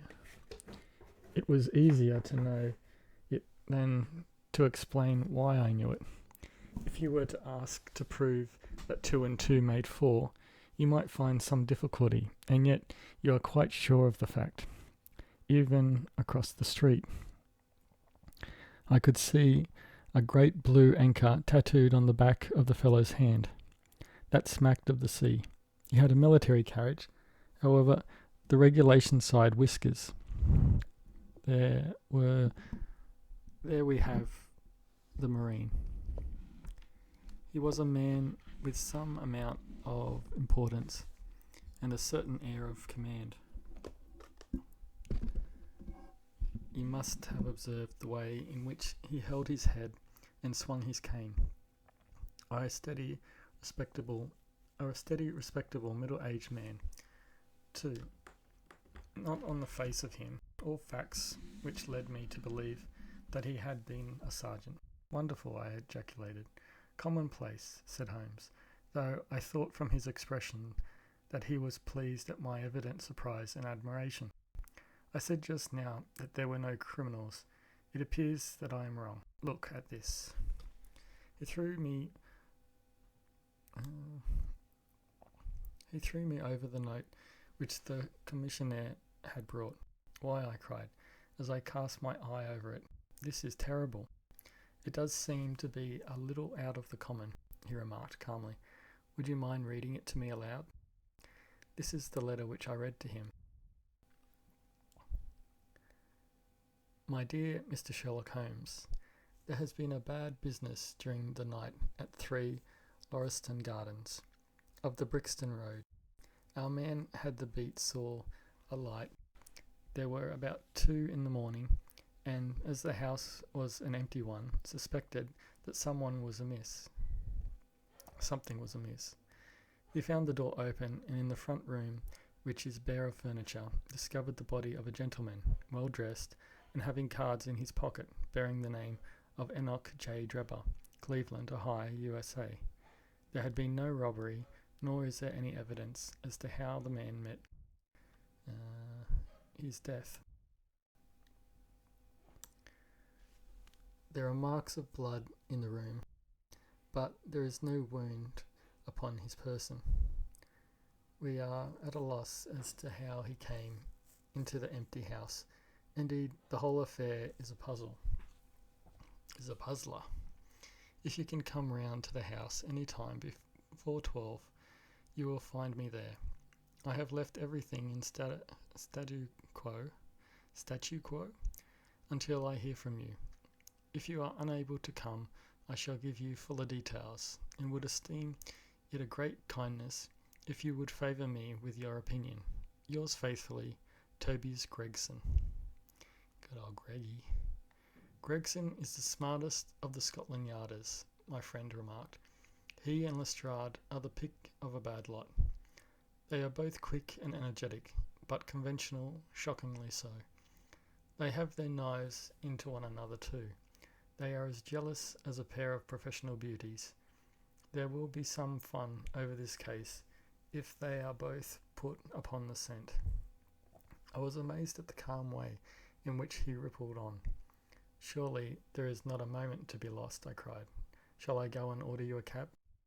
I'm not sure about whether I shall go. I am the most incurably lazy devil that ever stood in shoe leather, that is, when the fit is on me, for I can be spry enough at times. Why, it is just such a chance as you have been longing for, my dear fellow. What does it matter to me? Supposing I unravel the whole matter, you may be sure that Gregson, Lestrade and Co. will pocket all the credit. That comes of being an unofficial personage. But he begs you to help him. Yes, he knows that I am his superior, and acknowledges it to me. But he would cut his tongue out before he would own it to any third person. However, we may as well go and have a look. I shall work it out on my own hook. I may have a laugh at them if I have nothing else. Come on. He hustled on his overcoat and bustled about in a way that showed that an energetic fit had superseded the apathetic one. Get your hat, he said. You wish me to come? Yes, if you have nothing better to do. A minute later, we were both in a hansom, driving furiously for Brixton Road. It was a foggy, cloudy morning, and a dull-coloured veil hung over the housetops, looking like the reflection of the mud-coloured streets beneath. My companion was in the best of spirits, and prattled away about Cremona fiddles, and the differences between a Stradivarius and an Amati. As for myself, I was silent, for the dull weather and the melancholy business upon which we were engaged depressed my spirits. You don't seem to give much thought to the matter in hand, I said at last, interrupting Holmes's musical disquisition. No data yet, he answered. It is a capital mistake to theorize before you have all the evidence. It biases the judgment. You will have your data soon, I remarked, pointing with my finger. This is the Brixton Road, and that is the house, if I'm not very much mistaken. So it is. Stop, driver, stop. We were still 100 yards or so from it, but he insisted upon our alighting, and we finished our journey upon foot. Number 3, Lauriston Gardens, wore an ill-omened and minatory look. It was one of 4 which stood back some little way from the street, 2 being occupied and 2 empty. The The latter looked out with 3 tiers of vacant melancholy windows, which were blank and dreary, save that here and there a to-let card had developed like a cataract upon the bleared panes. A small garden sprinkled over with a scattered eruption of sickly plants separated each of these houses from the street, and was traversed by a narrow pathway, yellowish in colour and consisting apparently of a mixture of clay and of gravel. The whole place was very sloppy from the rain which had fallen through the night.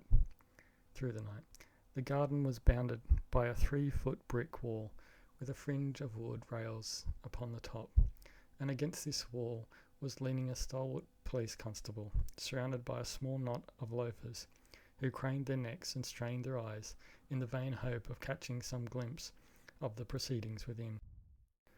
I had imagined that Sherlock Holmes would at once have hurried into the house and plunged into a study of the mystery. Nothing appeared to be further from his intention. With an air of nonchalance, which, under the circumstances, seemed to me to border upon affectation,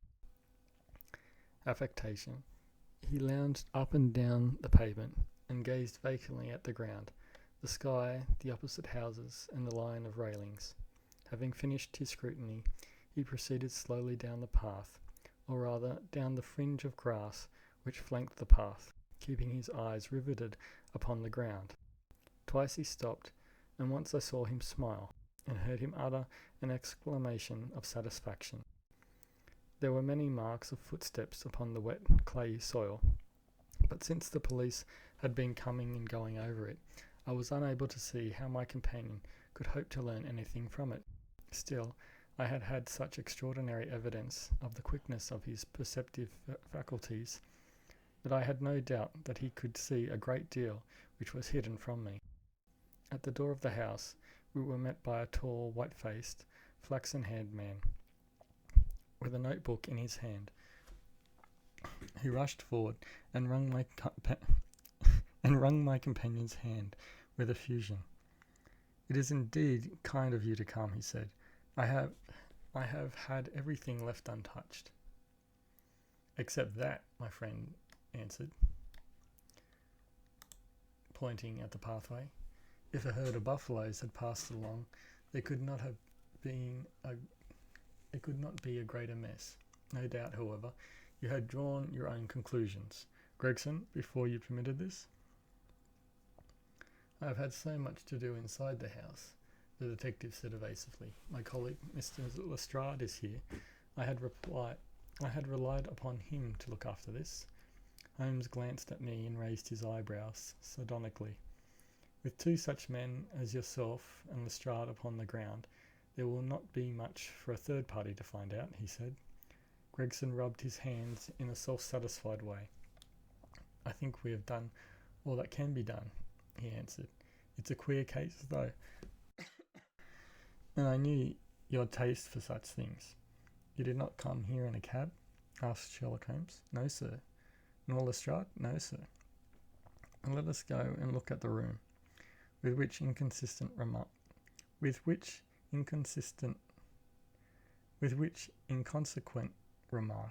he strode on into the house, followed by Gregson, whose features expressed his astonishment. A short passage, bare, planked, and dusty, led to the kitchen and offices. 2 doors opened out of it to the left and to the right. One of these had obviously been closed for many weeks. The other belonged to the dining room, which was the apartment in which the mysterious affair had occurred. Holmes walked in, and I followed him with that subdued feeling at my heart which the presence of death inspires. It was a large square room, looking all the larger from the absence of all furniture.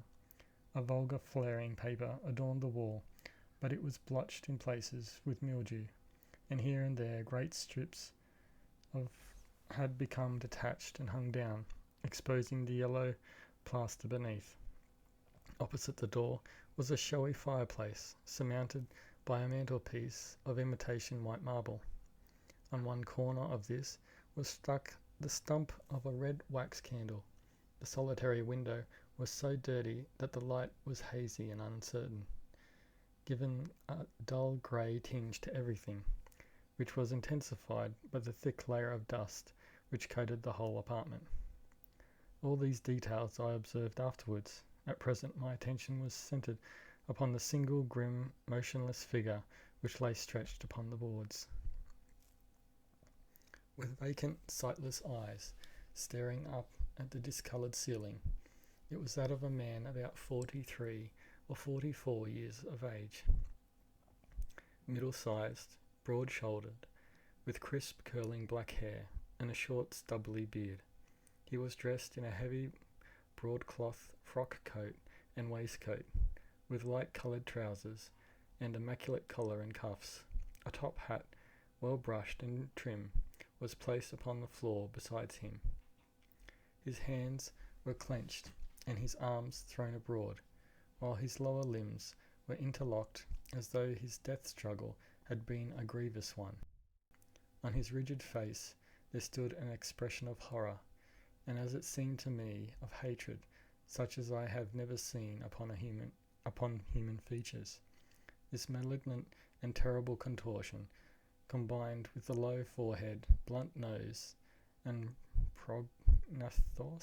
prognathous jaw, gave the dead man a singularly sinuous and ape-like appearance, which was increased by his writhing, unnatural posture. I have seen death in many forms, but never has it appeared to me in a more fearsome aspect than in that dark, grimy apartment, which looked out upon one of the main arteries of suburban London. Lestrade, lean and ferret-like as ever, was standing by the doorway, and greeted my companion and myself. "This case will make a stir, sir," he remarked. "It beats anything I've seen, and I'm no chicken." "There is no clue?" said Gregson. "None at all," chimed in Lestrade. Sherlock Holmes approached the body, and kneeling down, examined it intently. "You are sure that there is no wound?" he asked, pointing to numerous gouts and splashes of blood which lay all around. "Positive," cried both detectives. "Then, of course, this blood belongs to a second individual, presumably the murderer, if murder has been committed. It reminds me of the circumstances attendant on the death of Van Jensen in Utrecht in the year 34. Do you remember the case, Gregson?" "No, sir." "Read it up. You really should. There is nothing new under the sun. It has all been done before." As he spoke, his nimble fingers were flying here and there and everywhere, feeling, pressing, unbuttoning, examining, while his eyes wore the same far-away expression which I had already remarked upon. So swiftly was the examination made, that one would hardly have guessed the minuteness with which it was conducted. Finally he sniffed the dead man's lips, and then glanced at the soles of his patent leather boots. "He has not been moved at all?" he asked. No more than He has not been moved at all?" he asked. "No more than was necessary for the purposes of our examination. You can take him to the mortuary now," he said. "There is nothing more to be learned." Gregson had a stretcher and 4 men at hand. At his call they entered the room, and the stranger was lifted and carried out. As they raised him, a ring tinkled down and rolled across the floor. Lestrade grabbed it up and stared at it with mystified eyes. "There's been a woman here," he cried. "It's a woman's wedding ring."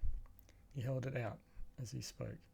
Upon the palm of his hand we all gathered round him and gazed at it. There could be no doubt that that circlet of plain gold had once adorned the finger of a bride. "This complicates matters," said Gregson. "Heaven knows they were complicated enough before." "You're sure it doesn't simplify them?" observed Holmes. "There's nothing to be learned by staring at it. What did you find in his pockets?" "We have it all here," said Gregson, pointing to a litter of objects upon one of the bottom steps of the stairs. "A gold watch, number 97163, by Barrard of London. gold Albert chain, very heavy and solid. Gold ring with Masonic device. Gold pin, bulldog's head with rubies as eyes. Russian leather card case with cards of Enoch J. Drebber of Cleveland, corresponding with the EJD upon the linen. No purse, but loose money, to the extent of £7.13. Pocket edition of Boccaccio's Decameron, with name of Joseph Strangerson upon the flyleaf. 2 letters, one addressed to E.J. Drebber and one to Joseph Strangerson. At what address? American Exchange, Strand, to be left till... Blubbering my words today. American Exchange, Strand, to be left till called for. They are both from the Guyon Steamship Company. The Guyon Steamship Company, and refer to the sailing of their boats from Liverpool. It is clear that this unfortunate man was about to return to New York. Have you made any inquiries as to this man, Strangerson? I did it at once, sir, said Gregson. I have had advertisements sent to all the newspapers, and one of my men has gone to the American Exchange, but he has not returned yet. Have you sent to Cleveland? We telegraphed this morning. How did you word your inquiries? We simply detailed the circumstances and said that we should be glad of any information which could help us. You did not ask for particulars on any point which appeared to you to be crucial. I asked about Strangerson. Nothing else? Is there no circumstance on which this whole case appears to hinge? Will you not telegraph again?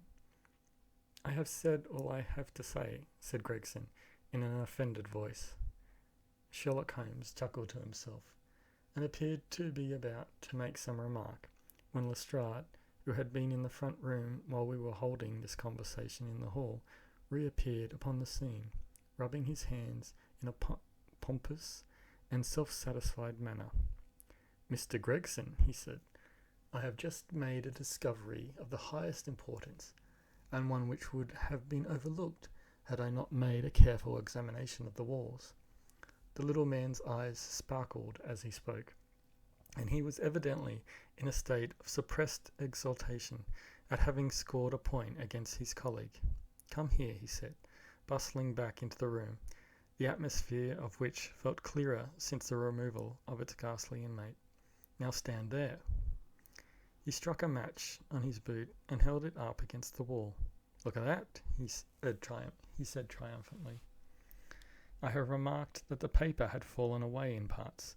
In this particular corner of the room, a large piece had peeled off, leaving a yellow square of coarse plastering. Across this bare space, there was scrawled in blood-red letters a single word.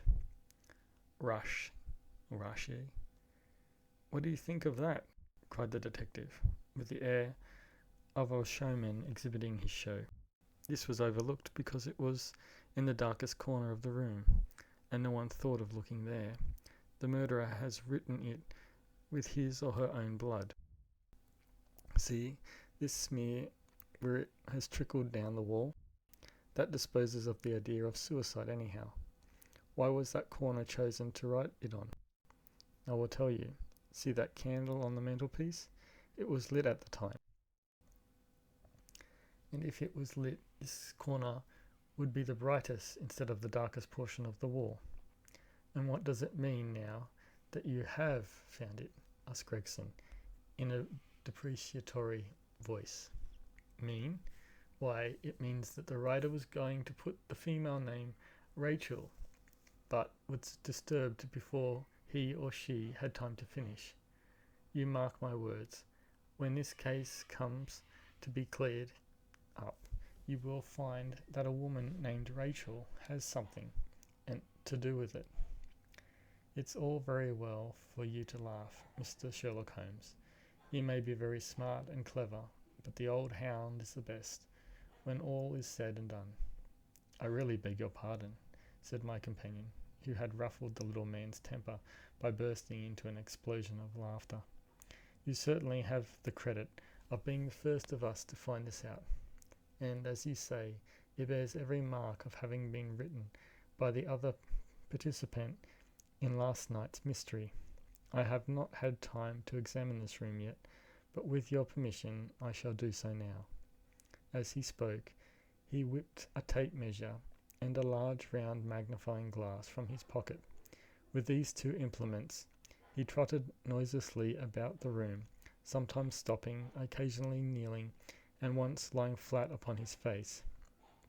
So engrossed was he with his occupation that he appeared to have forgotten our presence, for he chattered away to himself under his breath the whole time, keeping up a running fire of exclamations, groans, whistles, and little cries suggestive of encouragement and of hope.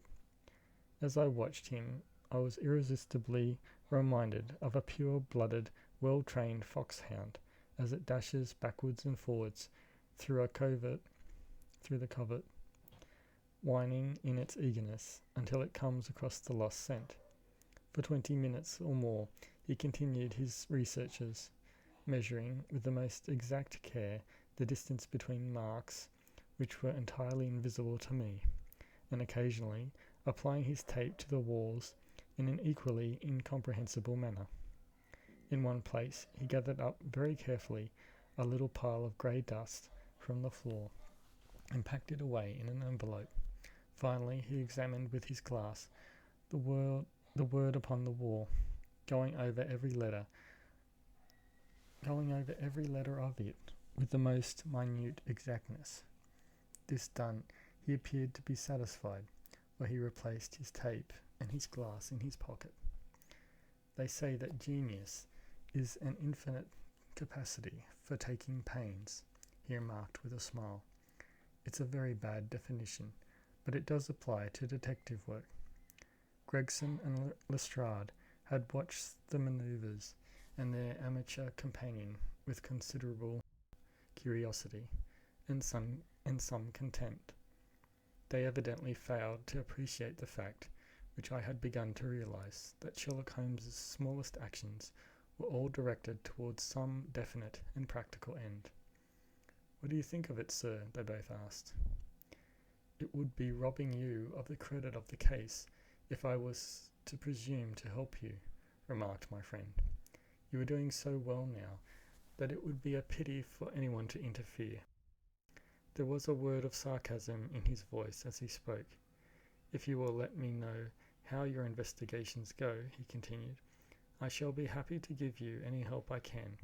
In the meantime, I should like to speak to the constable who found the body. Can you give me his name and address? Lestrade glanced at his notebook. John Rance, he said. He's off duty now. You find him at 46 Audley Court, Kennington Park Gate. Holmes took a note of the address. Come along, Doctor, he said. We shall go and look him up. I'll tell you one thing, which may help you in the case, he continued, turning to the two detectives. There has been a murder done, and the murderer was a man.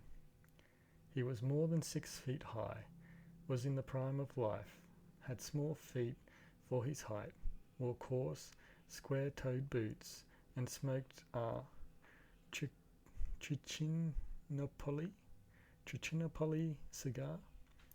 He came here with his victim in a four-wheeled cab, which was drawn by a horse with 3 old shoes and one new one on his off foreleg.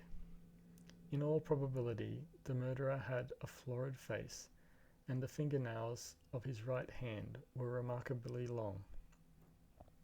These are only a few indications, but they may assist you. Lestrade and Gregson glanced at each other with an incredulous smile. If this man was murdered, how was it done? Asked the former. Poison, said Sherlock Holmes curtly, and strode off. One other thing, Lestrade, he added, turning round at the door. Rashi is a German word for revenge, so don't lose your time looking for Miss Rachel. With which Parthian shot, he walked away, leaving the two rivals open-mouthed behind him. And that'll do for tonight. Sorry about the stuttering. A bit tired today. Anyway, nighty night. Hello again. We're up to Conan the Barbarian. The Tower of the Elephant. Is that right? Yep, the Tower of the Elephant. Chapter 2. Last time we had the Cimmerian with the unerring insect of the Barbarian had killed his man in the darkness and confusion. Chapter 2. The lurid lights and drunken revelry fell away behind the Cimmerian. He had discarded his torn tunic and walked through the night naked except for a loincloth and his high-strapped sandals. He moved with the supple ease of a great tiger, his steely muscles rippling under his brown skin. He had entered the part of the city reserved for the temples. On all sides of him they glittered white in the starlight, snowy marble pillars and golden domes and silver arches, shrines of Zamora's myriad strange gods. He did not trouble his head about them. He knew that Zamora's religion, like all things of a civilized, long-settled people, was intricate and complex, and had lost most of the pristine essence in a maze of formulas and rituals. He had squatted for hours in the courtyards of the philosophers, listening to the arguments of theologians and teachers, and come away in a haze of bewilderment, sure of only one thing, and that they were all touched in the head. His gods were simple and understandable. Crom was their chief, and he lived on a great mountain, whence he sent forth dooms and death. It was useless to call on Crom, because he was a gloomy, savage god, and he hated weaklings. But he gave a man courage at birth, and the will and might to kill his enemies, which, in the Cimmerian's mind, was all any god should be expected to do. His sandaled feet made no sound on the gleaming pave. No watchman passed, for even the thieves of them all shunned the temples, where strange dooms had been known to fall on violators. Ahead of him he saw, looming against the sky, the Tower of the Elephant. He mused, wondering why it was so named. No one seemed to know. He had never seen an elephant, but he vaguely understood that it was a monstrous animal, with a tail in front as well as behind. This a wandering Shemite had told him, swearing that he had seen such beasts by the thousands in the country of the Icanians. But all men knew what liars were the men of Shem. At any rate, there were no elephants in Zamora. The shimmering shaft of the tower rose frostily in the stars. In the sunlight, it shone so dazzlingly. Can't even say it. You dazzlingly. There we go. Dazzlingly. That few could bear its glare, and men said it was built of silver. It was round, a slim, perfect cylinder, 150 feet in height, and its rim glittered in the starlight with the great jewels which crusted it. The tower stood among the wavering exotic trees of a garden raised high above the general level of the city. A high wall enclosed this garden, and outside the wall was a lower level, likewise enclosed by a wall. No lights shone forth. There seemed to be no windows in the tower, at least not above the level of the inner wall. Only the gems high above sparkled frostily in the starlight. Shrubbery grew thick outside the lower or outer wall. The Cimmerian crept close and stood beside the barrier, measuring it with his eye. It was high, that he could leap and catch the coping with his fingers. Then it would be child's play to swing himself up and over, and he did not doubt that he could pass the inner wall in the same manner. But he hesitated at the thought of the strange perils which were said to await within. These people were strange and mysterious to him. They were not of his kind, not even of the same blood, as the more westerly Bithynians, Numidians, Colchians, and Aquilonians, whose civilized mysteries had awed him in times past. The people of Zamora were very ancient, and from what he had seen of them, very evil. He thought of Yara, the high priest, who worked strange dooms from this jeweled tower, and the Cimmerian's hair prickled as he remembered a tale told by a drunken page of the court. How Yara had laughed in the face of a hostile prince, and held up a glowing evil gem before him, and how rays shot blindingly from the unholy jewel to envelop the prince, who screamed and fell down, and shrank to a withered, blackened lump that changed to a black spider, which scampered wildly about the chamber until Yara set his heel upon it. Yara came not often from his tower of magic, and always to work evil on some man of some nation. The king of Zamora feared him more than he feared death, and kept himself drunk all the time, because that fear was more than he could endure sober. Yara was very old, centuries old, men said, and added that he would live forever because of the magic of his gem, which men called the heart of the elephant, for no better reason than they named his hold the elephant's tower.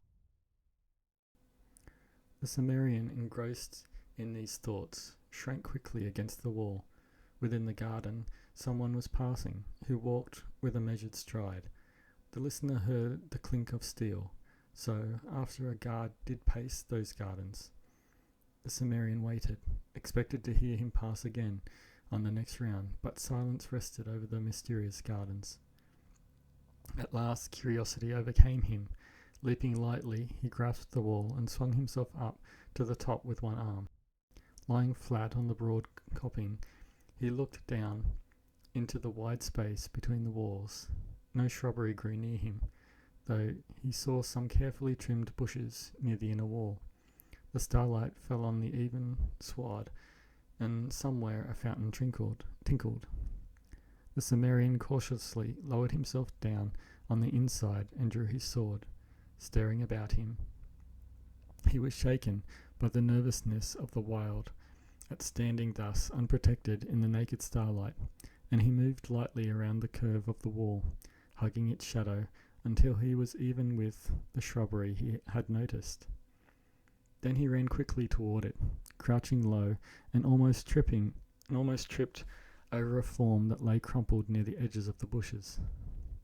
A quick look to right and left showed him no enemy in sight, at least, and he bent close to investigate. His keen eyes, even in the dim starlight, showed him a strongly built man in the silvered armour and crested helmet of the Zamorian royal guard. A shield and a spear lay near him, and it took but an instant's examination to show that he had been strangled. The barbarian glanced about uneasily. He knew that this man must be the guard he had heard pass his hiding place by the wall. Only a short time had passed, yet in that interval nameless hands had reached out of the dark and choked out the soldier's life. Straining his eyes in the gloom, he saw a hint of motion through the shrubs near the wall. Thither he glided, gripping his sword. He made no more noise than a panther stealing through the night. Yet the man he was stalking heard. The Cimmerian had a dim glimpse of a huge bulk close to the wall, felt relief that it was at least human. Then the fellow wheeled quickly with a gasp that sounded like panic, made the first motion of a forward plunge, hands clutching, then recoiled as the Cimmerian's blade caught the starlight. For a tense instant neither spoke, standing ready for anything. "You are no soldier," hissed the stranger at last. "You are a thief like myself. And who are you? asked the Cimmerian in a suspicious whisper. Taurus of Numidia. The Cimmerian lowered his sword. I've heard of you. Men call you a prince of thieves. A low laugh answered him.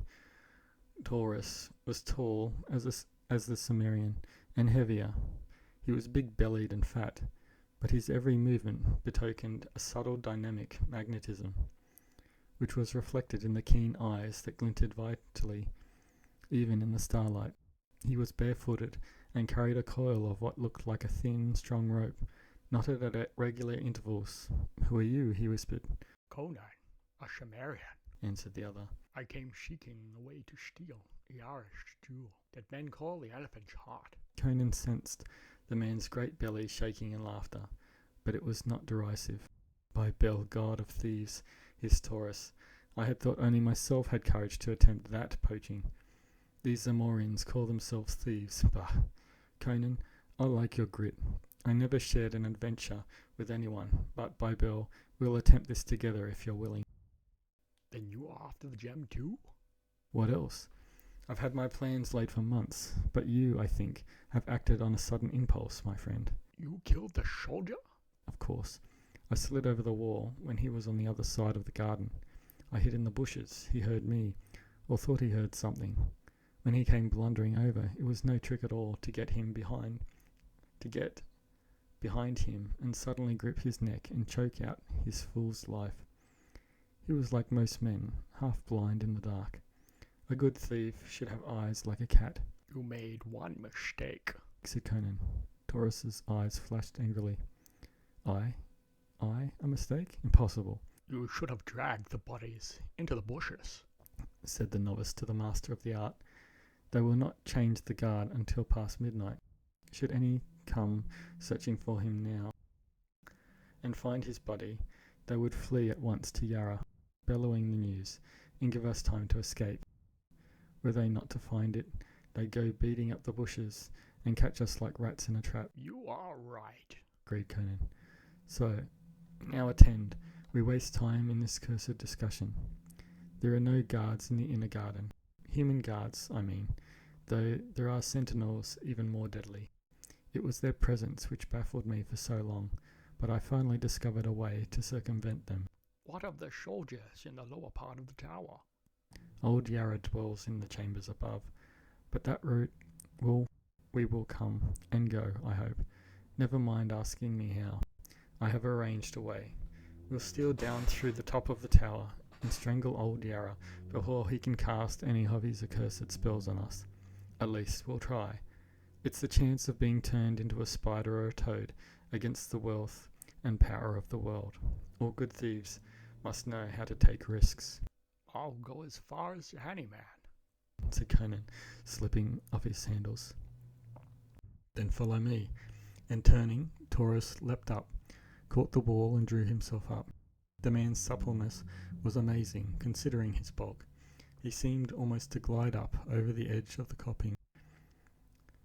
Conan followed him, and lying flat on the broad top, they spoke in wary whispers. I see no light, Conan muttered.